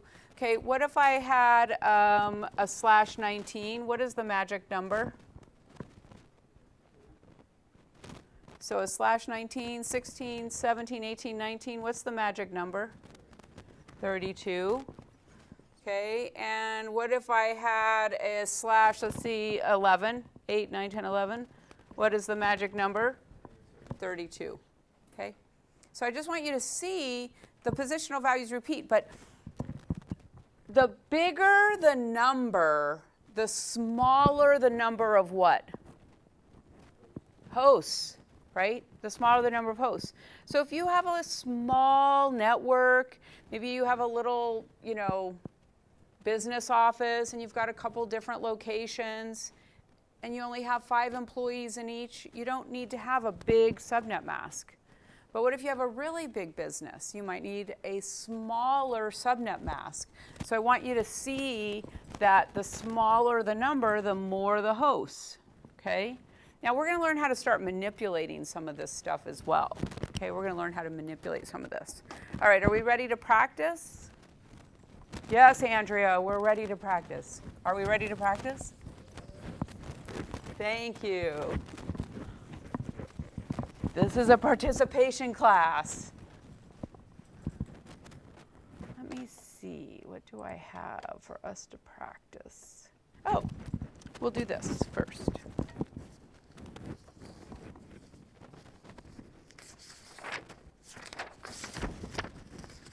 Okay, I have enough.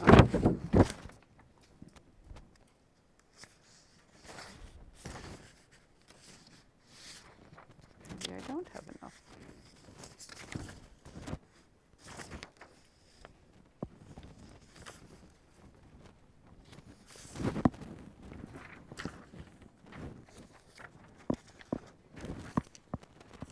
You know what? Hand those back. I don't think I have enough.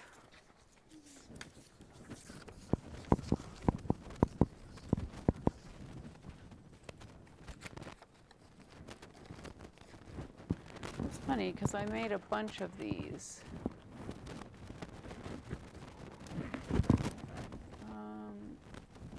Viviana, can you look through there and see if you see these over there?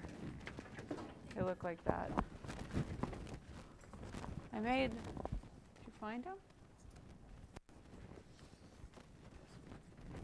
No. Let me look. No. I don't think any of those them. I don't know, maybe they're in my office. Thank you.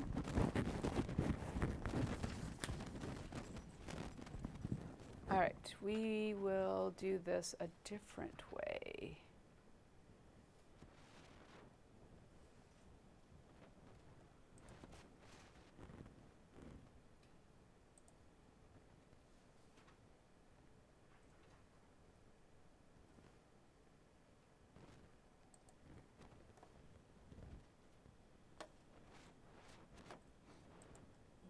All right. So for this, we're going to look at the subnet mask and determine the octet. So we're just going to get the brain looking at the octet.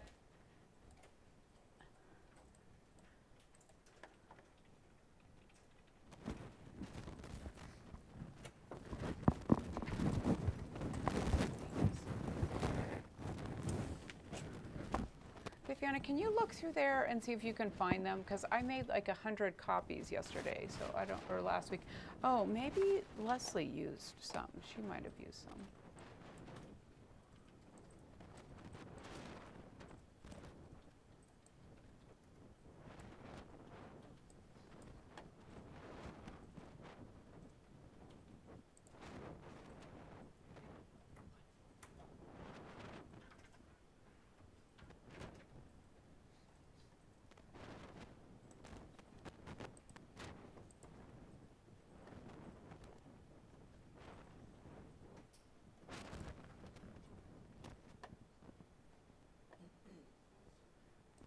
Couple more people.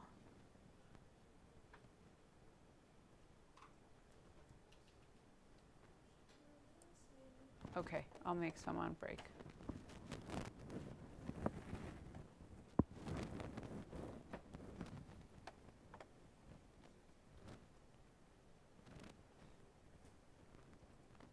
So you can go to kahoot.it and then enter in the number.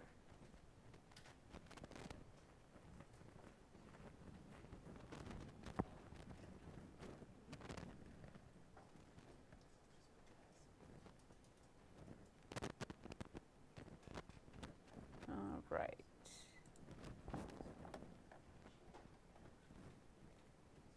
So you're going to look at the subnet mask, and we're just finding the octet.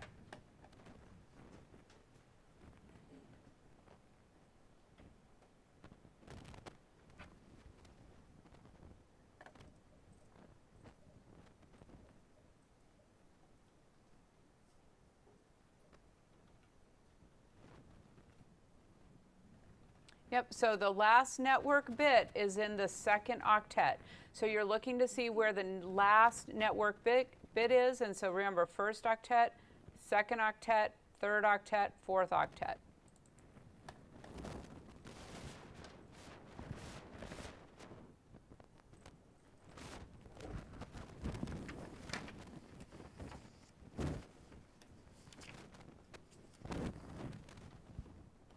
Exactly.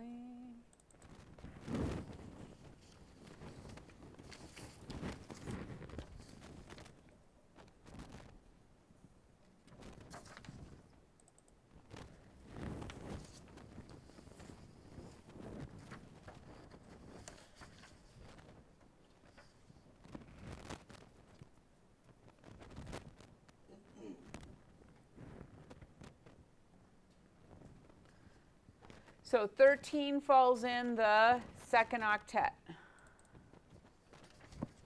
So as you're doing these, also challenge yourself, do you know what the positional value is or the increment? So give yourself a little extra challenge.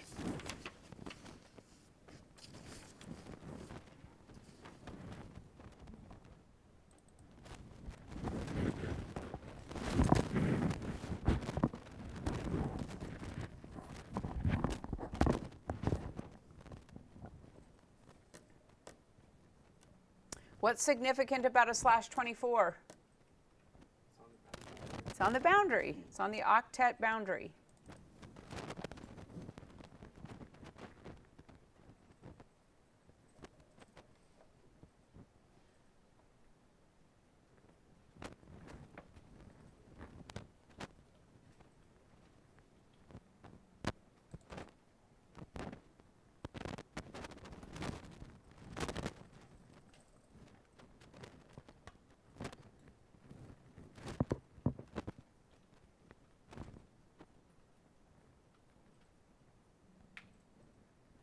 Nicely done.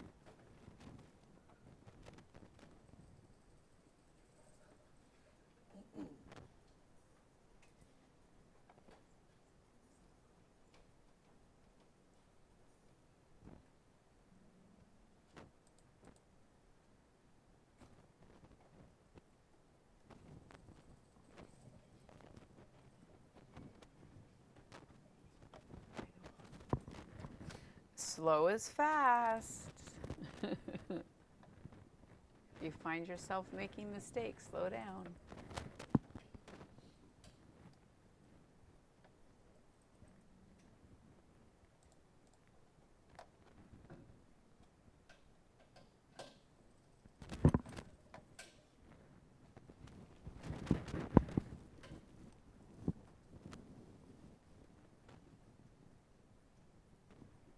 What's special about this one? It's on the boundary.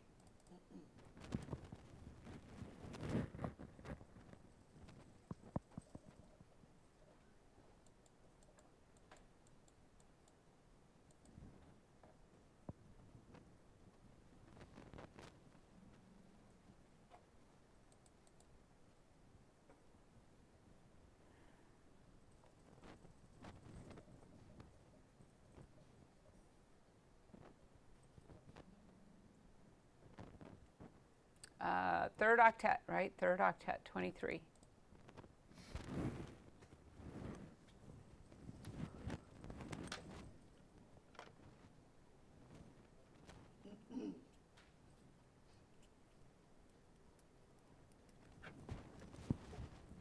What's significant about this one?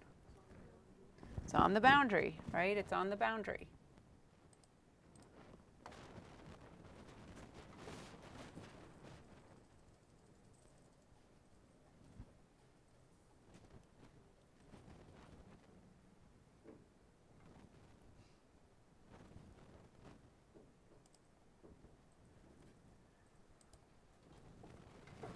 Nicely done, Levi.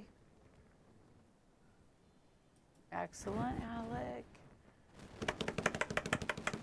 Drum roll, please. Excellent, Nick. That looks like Nico. Parker, Arian, nicely done. All right, we're going to do another one. I was scared you were gonna switch up the numbers, so we double check. Yeah, I know. Again, for the most part, I'm not trying to trick you. For the most part. Okay, let's see. We're going to. Let's see. Look at this one. We're going to do another one. Let me just find it.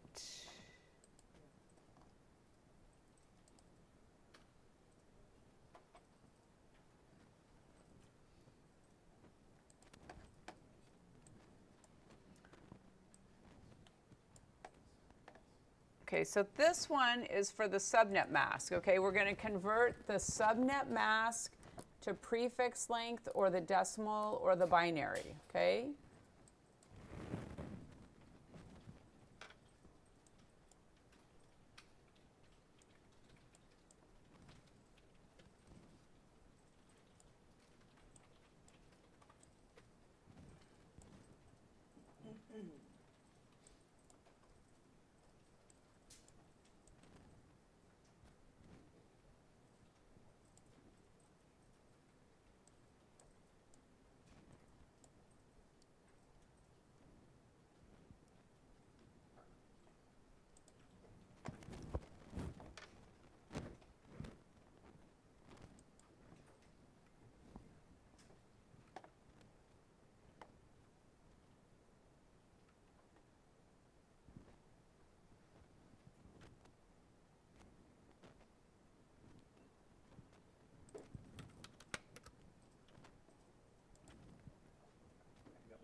Let's see. So 255, 255, 255.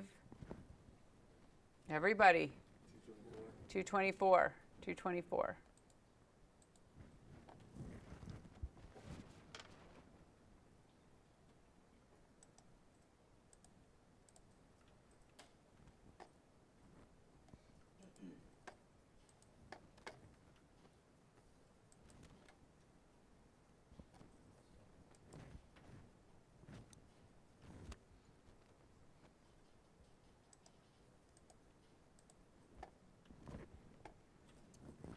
So let's see, we've got 8, and 8 is 16, plus another 8 is 24, right? And then we've got to count up to the 224, so 24, 25, 26, 27, right? You might want to have a chart, you know, where you just put them all out so you can just look at it and know.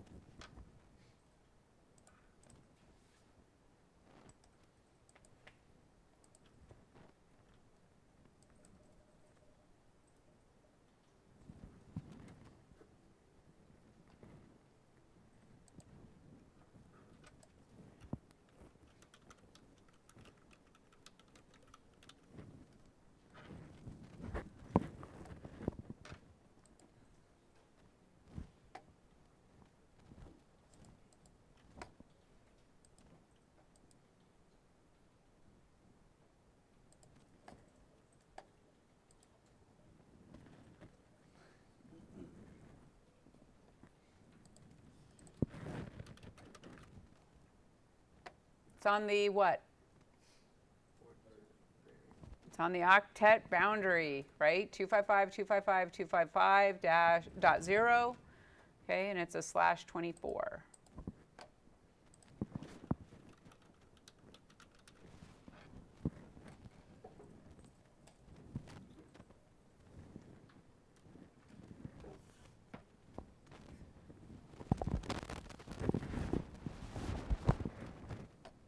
It's on the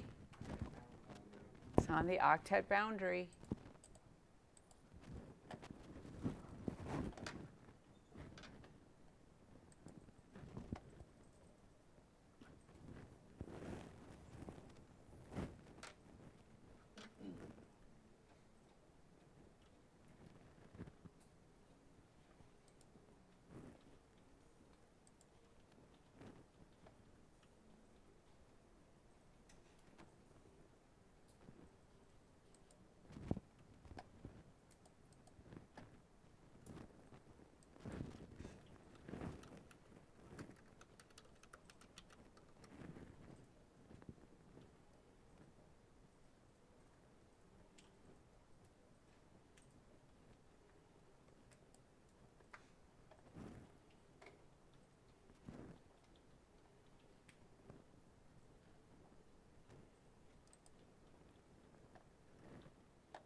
Hold on one sec.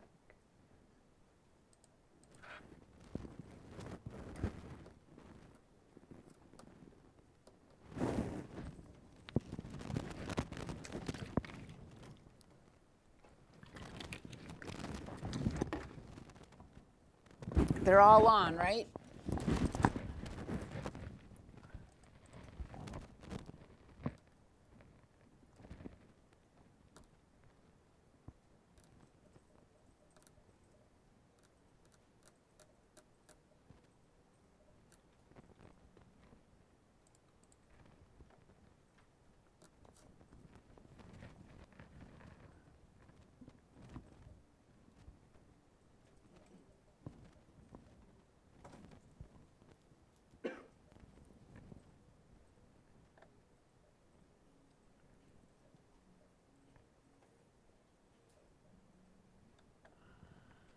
Oh, let's see, 248. 248, right? So remember, like the first 4 are on right there, and then the 8, 248.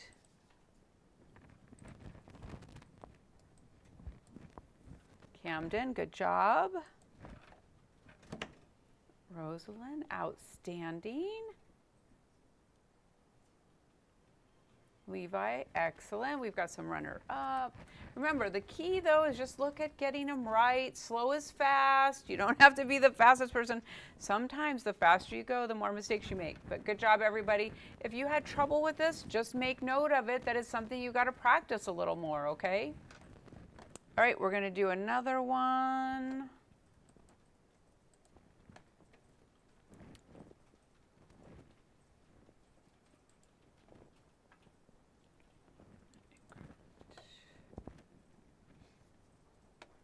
This over here, get this here. Okay, so this one, we're going to be looking at the subnet increment. Okay, so you got to know the positional values. You might want to do a positional value chart, if that will help you to see where that last network bit is, right? You want to see where that last network bit is.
let's see, 252, right? So 240, 240 plus 8, 248 plus 4 brings us up to 252. So the positional value is 4, right? So if you missed that, just make sure you know why you missed it. Okay, so again, if we look at the two, we've got to look at this fourth octet. We've got to bid out 252. So the 128 is on, 64, 32, 16, 8, and the 4 is the last network bit.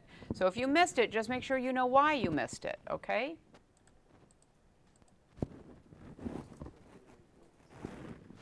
Yeah, it's a different type of game.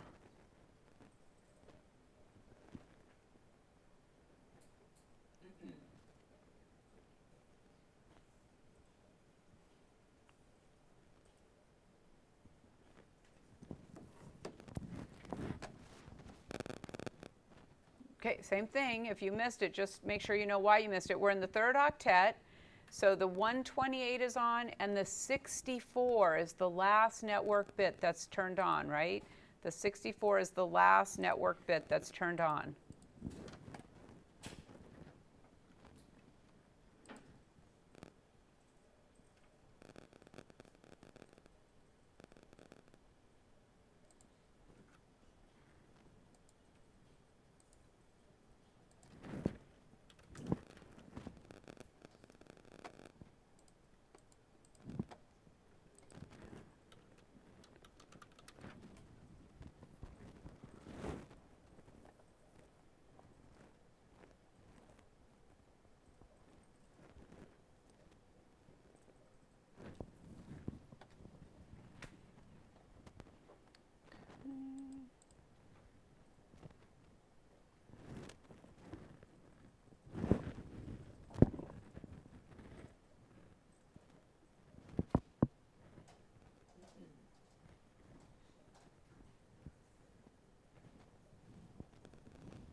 So let's see, 23, right? So what octet are we in? The third octet, right? And so then you got to see, you've got the 128, 64 turned on, 32, 16, 8, 4, and 2, right? So you got to see the last network bit. Make sure, again, if you're missing these, just make sure you know why. And if not, get with one of us to help.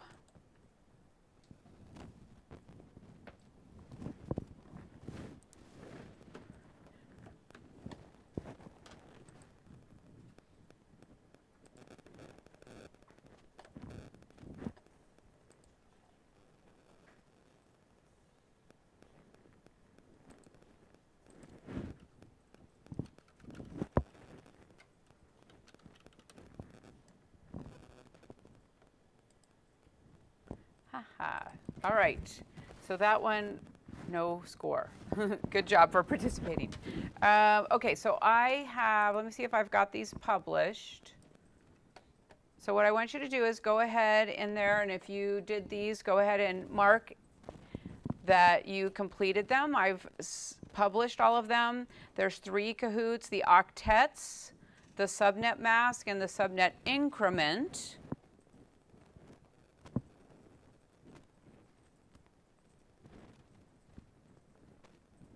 When you've got that marked, we're going to take a break. It's 3:27. Come back at 3:36. Okay, come back at 3:36.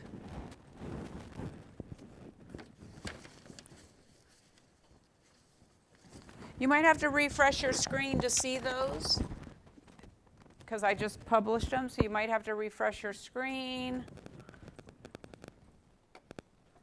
Okay, so let's take a break, come back at 3:36.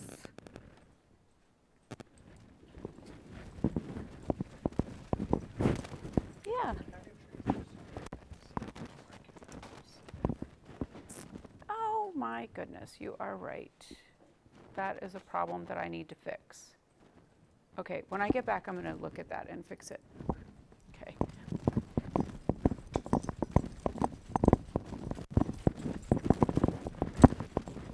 Excuse me.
the tutor.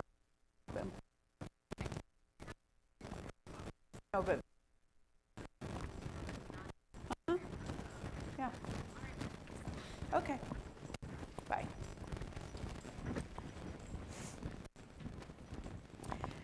How's it going?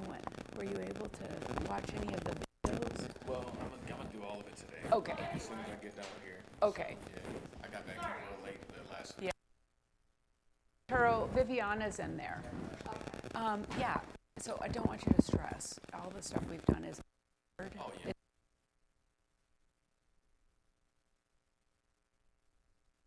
You got to record that to watch. Yeah.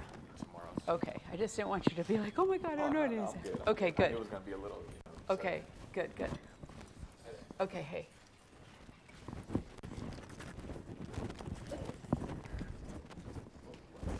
Hey, Carlton, can you help pass those out? Ariane, can you help pass those out? I don't know if I gave enough, but maybe split them up.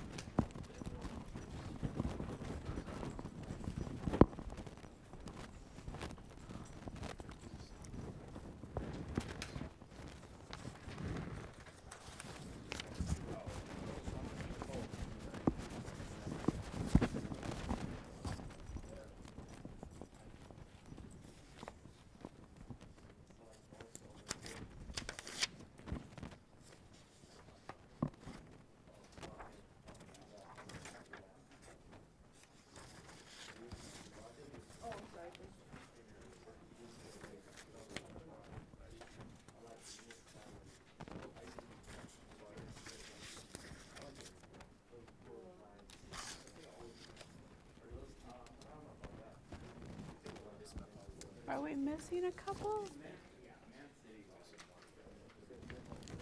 Okay. Let's see how many I have here. I thought I made enough. There's one. Here's one. Let's see. Oh, okay. So we had enough for everybody? Okay, thank you.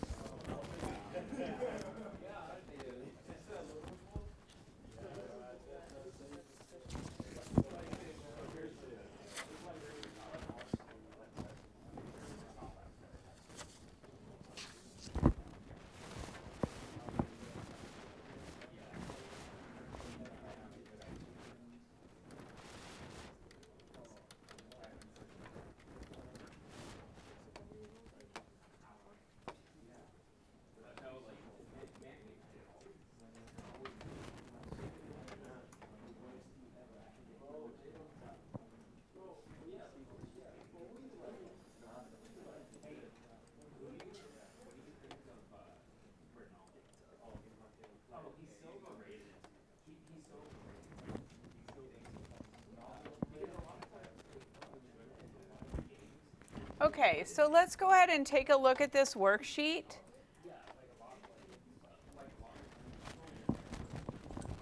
All right, so we're going to work on this to finish out the day and maybe look at hex. We'll see how much we get through. So first of all, a prefix length of /24. The 24 represents what? What is it? So that's the network bits, right? And the /24 is the equivalent of the what? Exactly. So it's the subnet mask, and it's 255.255.255.0. So this one's been done for you. Okay, so you put in the binary, 24 ones, what the subnet mask is. I want to know what the magic number is. So what's the magic number for this one? 1, right? And then how many usable hosts? Usable hosts. How many? 254, because it's a /24, right? So if we look right here, /24, the total is 256. I have to subtract 1 for the what? And 1 for the exactly. Okay, so then you're going to do the next one.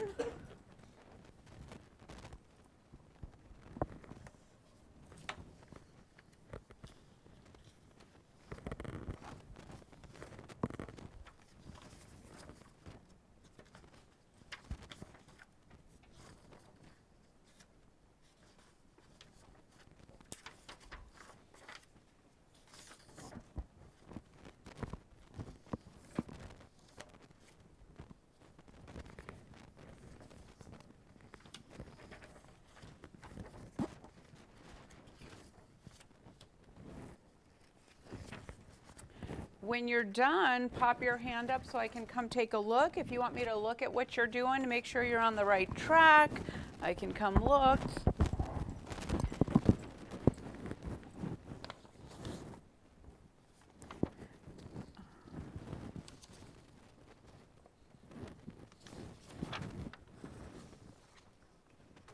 Okay, so I think I have a mistake here. Brief. You have the right, so go ahead and do the next page, but do you see how I accidentally have all the numbers in here? So, oh my gosh, I thought I printed off the one that I corrected. Actually, this is from. Oh, the one I had a mistake on. Okay, hopefully I gave the right one. Okay. So do both pages. Oh, good. Yes. Yeah, perfect. Yep. Yeah, because we're already giving you the prefix length, so what's the subnet mask? Yeah. Okay. For the usable, Mm-hmm. is that the like how many of these zeros are there? So that would be how many bits. So you've got 8 host bits. So it wants to know how many usable. So if you have a /24, where's your list? Where you look at the /24. Yep, and then if it's usable, how many would it be? 254, yeah. Okay. So remember, you can use this, you can use your table to figure out the number of hosts, usable hosts, okay?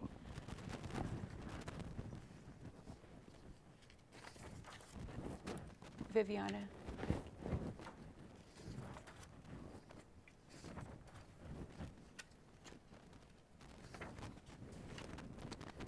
So this is what they're working on.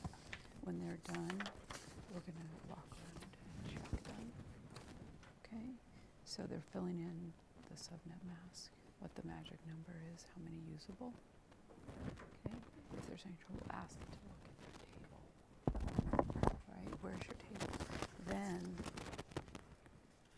the next page is 255, 251, and then they convert it to the prefix length. Same thing though, what is the magic number? Okay, oh man, okay, this, I think I fixed this. See how I accidentally, this should be blank, there shouldn't be anything in there, but I think I fixed it. I think I've given them the right one. Because they need to do 255 and then 128. Do you see how it's fit? Yeah, I did the first one for them, but I accidentally copied and pasted it. But I think I've given them the right one. That's why I didn't hand this one out. Anyway, if you see that mistake, it's my mistake. Okay? All right, so let's, okay?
that usable? Is that usable?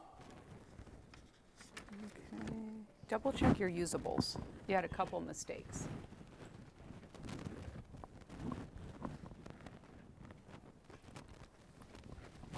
All right, Alec, let's see.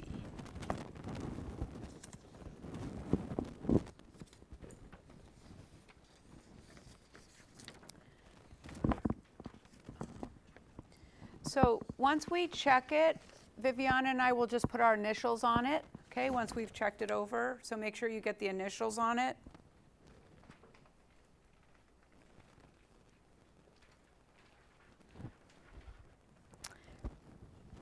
Is this, that one looks funny to me. Let's see, let's look at a /17. Isn't it 32,760? 32,768, and that's 676, unless I'm not reading your writing right. See that? Okay.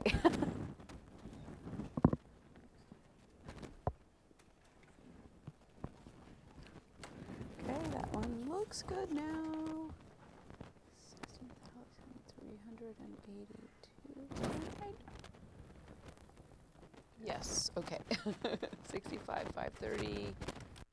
I think this one might be 532. Yeah. Oh, perfect. Good job. Okay.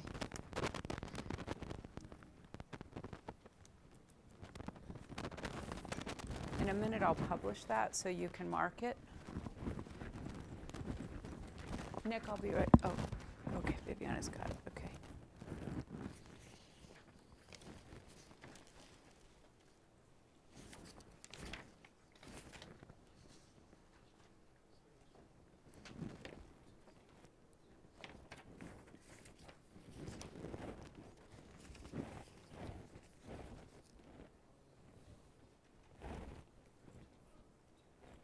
That looks good.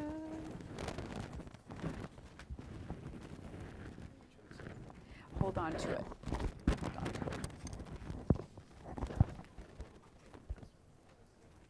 Did I put my initials on it, Body? Okay, yeah, AS. Okay. Philip, are you done?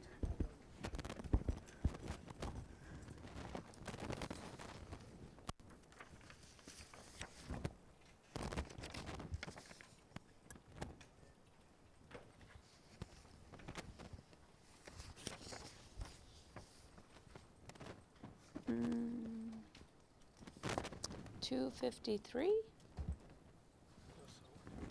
Double check that one. How many are you supposed to subtract? 2.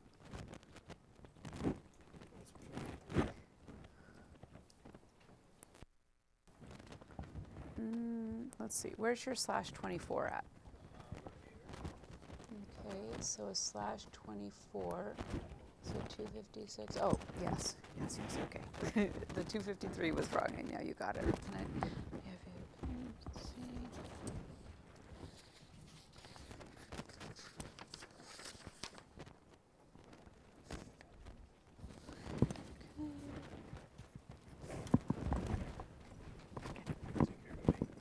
Yeah. Can I have your pencil?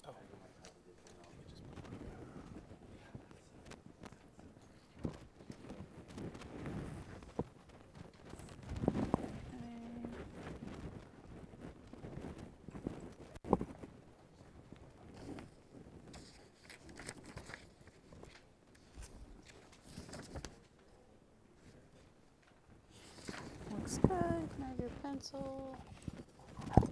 All done. Okay, so if we didn't check it today, that's okay. Bring it back on Wednesday, and I'm going to publish this on Wednesday for you to mark it, okay? So if I didn't get it checked, it's okay. So before you leave, I've got another handout. Hold on one second.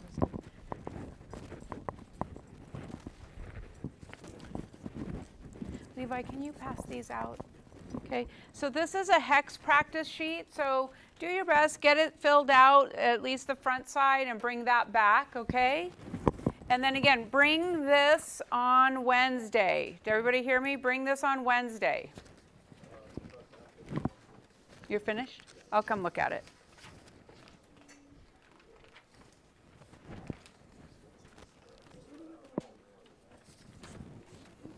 I think I already did this. I printed it out. Okay. 'Cause I thought Give it one was- to everybody. Go ahead and take one for yourself too.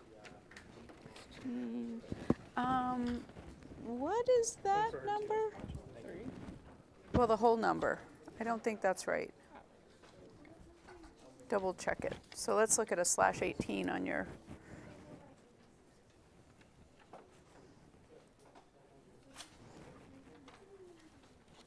See how it goes from 8,192? So you got to double that number. So you're missing a number. See that? Yeah. Okay, so just get that one fixed. You're free to go once you have the hex sheet, and I'll be happy to check your sheet if you wanted to stay a little bit late. Make sure you bring this sheet back. On Wednesday, you might want to get a notebook.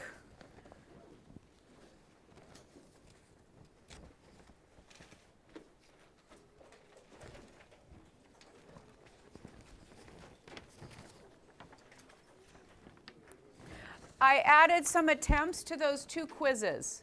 Okay, that's open till midnight tonight. If you wanted to take 2, there's 2 more attempts added to those quizzes from earlier today, okay?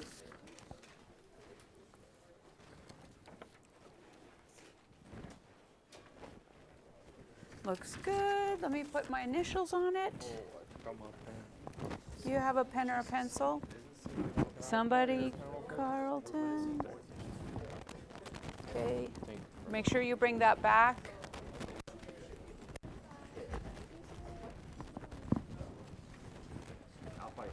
Damien.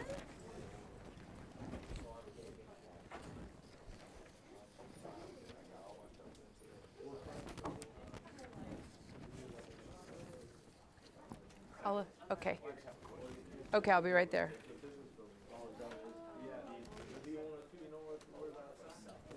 Where's your chart?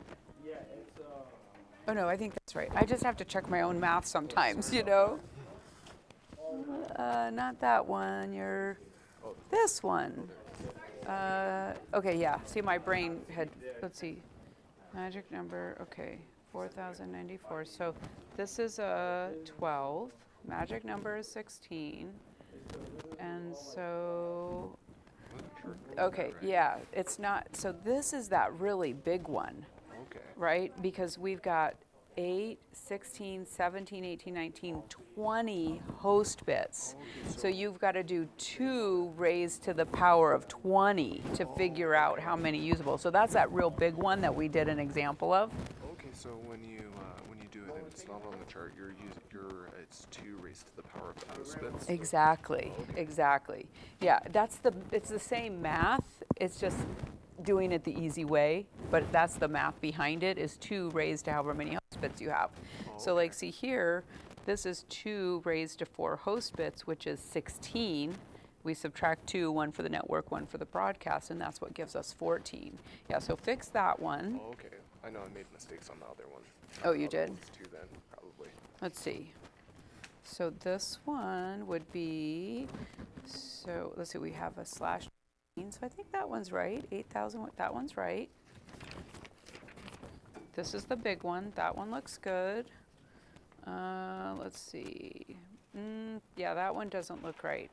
So, because it's like 8, 9, 10, 11, 12, right? So this is going to be 15, so 2 raised to the power of 15, which is a /17. So if you were to keep going, right? So 18 is /17. Let me see, 32, 31, 30, 29, 5, 24, 23, 22, 20. Just checking, yeah. So here you want to do 2 raised to the power of 15. Maybe 65. From that, right? Yeah, so it's probably like 65,534. Wait a second. 16, 17. What is going on here? Oh, yeah. See, look. I'm looking at your /27, which is not right. Wait, you already had it. So you're counting backwards. So this is a 17. Yeah. Right? So it's 32,000. That one's right. 768 minus 2. Okay. So again, just fix these so that you're not looking at the wrong answer and then like, oh, how did I get to that? Yeah. Okay. Yeah, see, that one's right. But see, it's the same because look, you have 16 host bits and you have 16 network bits, so the math would have been the same. 2 raised to the power of 16 minus 2. So yeah, the number's right. Just make sure you know how you got there. Oh, let me put my initials on that, okay? Are you ready, Carlton? Terry and I'll be right there. Let me answer Terrian's question, then I'll be right back to you.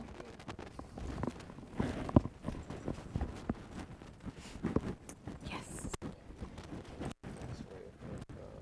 Figuring out the usable host. So the fast way, so you've got a /28, so that's the equivalent of the subnet mask. It's the same thing, just a different way to write it. So if you come over here and you find the /28, that means that you have a total of 16 addresses that are in that network. You subtract 2, 1 for the network, 1 for the broadcast. That leaves 14. That's the easy way. So you have 14 usable hosts. So what about like for this one? So Like, it's 12. there's no easy way. I mean, Oh, you can okay. you can keep doubling it. See, Yeah. this number is always doubling. So this would be 65,536, and then it would be the next and next. So you could do that, or you could just use the calculator. But essentially, we've got 8, 16, 17, 18, 19, 20. So it's 2 raised to the power of 20. This is just to show you, like, the smaller your subnet mask number, the more hosts you can have. Okay. And then the bigger your subnet mask, the smaller the number of hosts you can have. So it would be 2 to the power of the host. Yeah, 2 to the power of 4, which would be 16 minus the 2. Yeah. Okay. And so if you were to do it with math, 2 to the power of 4, if you come over here, you'll see it's the same thing, right? And then minus the 2 and the 4. Yeah. Okay. Okay. Yeah. Is that your last one? No. Okay. I got more. Okay, you're doing that. Okay. Let us put our initials on that when you're all done, Terry, and if you finish it before you go. What do you got, Carlton? I have a couple of questions. Sure.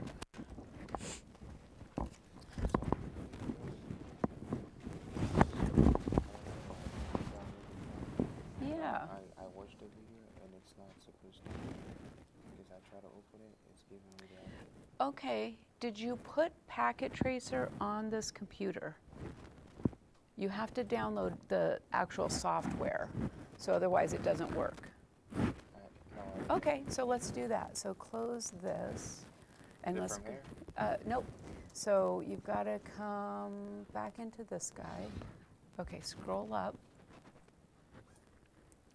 Okay, let's go to Resources, and then download Packet Tracer. To log in again.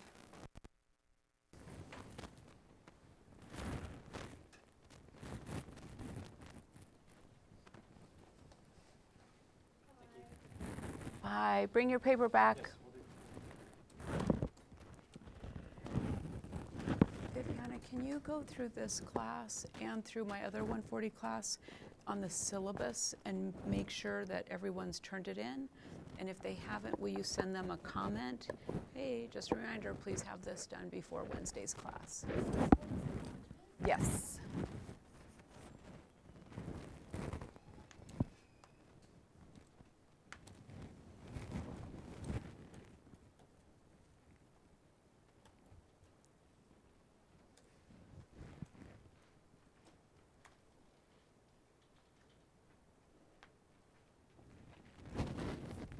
Hi. Hello. I just wanted to see if I could do my labs in this Yeah. class. Yeah, you can do it in the back. Oh, we have class tonight. Yeah. Yeah, just do it. Yeah. Sounds good. Yeah. Okay, now let's go and do it. So scroll up, Resources, download Packet Tracer. And let's see, is this a Windows machine? Yeah, it is. Okay, so we're going to look for download. So 8.2, the 64-bit version. Yeah, is it letting us? What is it? Let me scroll Oh, down. there it is. Okay. Do the 64-bit version. Right there. Or, Oh, yeah. yeah, Windows, because you're not using Linux, so, okay. So, save. Save it in here. Give it a sec. It'll. Yeah, once you get it on your device. Okay, so that was one. Yeah. So you know how when we start on the assignment and we finished it, can we still go back in and then do it? Yeah. Okay. Yeah. Which one? The one that was due yesterday? The mind map? No, these ones. Yeah, they should all still be open. So I can go back in there and do it? Yeah, please do them. Thank you. Yeah, I'm going to waive all the late penalties last week and this week. Okay? Yes. Does it have points in there or are they zeros? No, just do zeros. Yeah, I mean, it doesn't say 0 out of 1, it's just a 0, right? Okay, hold on, I'll come look. There you go. I think I should wait for instructions from her because that's one point that saves. Okay, I think Yeah, there you go. there's a description. And create a desktop, yep. I mean, if the question is worth a point and they do it, give them the point. Even if the question is worth a point and they didn't do it, give them the point. Because that's option, it's, it's optional. Okay, now now you won't, yeah. Okay. Now you'll be able to do it. Okay, thank you. And also, when we did the I think it was in class. Let me see. The quizzes? Yeah. So the one of them the link wasn't working. Oh, So can I you thought show I- me that which went out. one?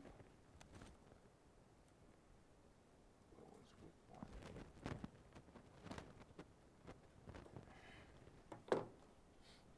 Was it a packet tracer one? No, Oh, okay. it was an in-class activity. Oh, This okay. one. Oh, let me I see. tried. It wasn't working. I tried because I saw the other Quiz. person seated by me was trying to do it too. It worked and I tried it. But I thought maybe it was my network, my computer. Okay. Yeah, I went home. Do you have a couple minutes? Let me reset it for you. Definitely. Okay, give me a sec. Okay.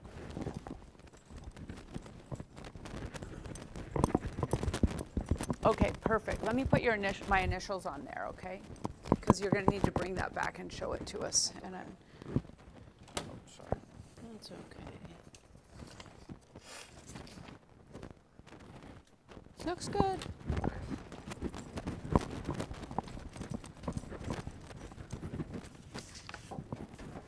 Week 1, right, Carlton? Okay. Yep. Okay, binary basics.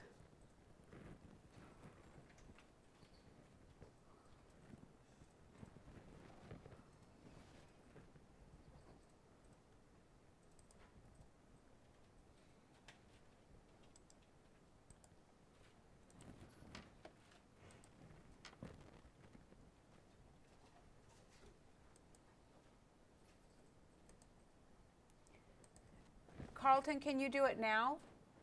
Okay, let me see here. So refresh your screen and let's see if it will let you do it now. Okay, perfect.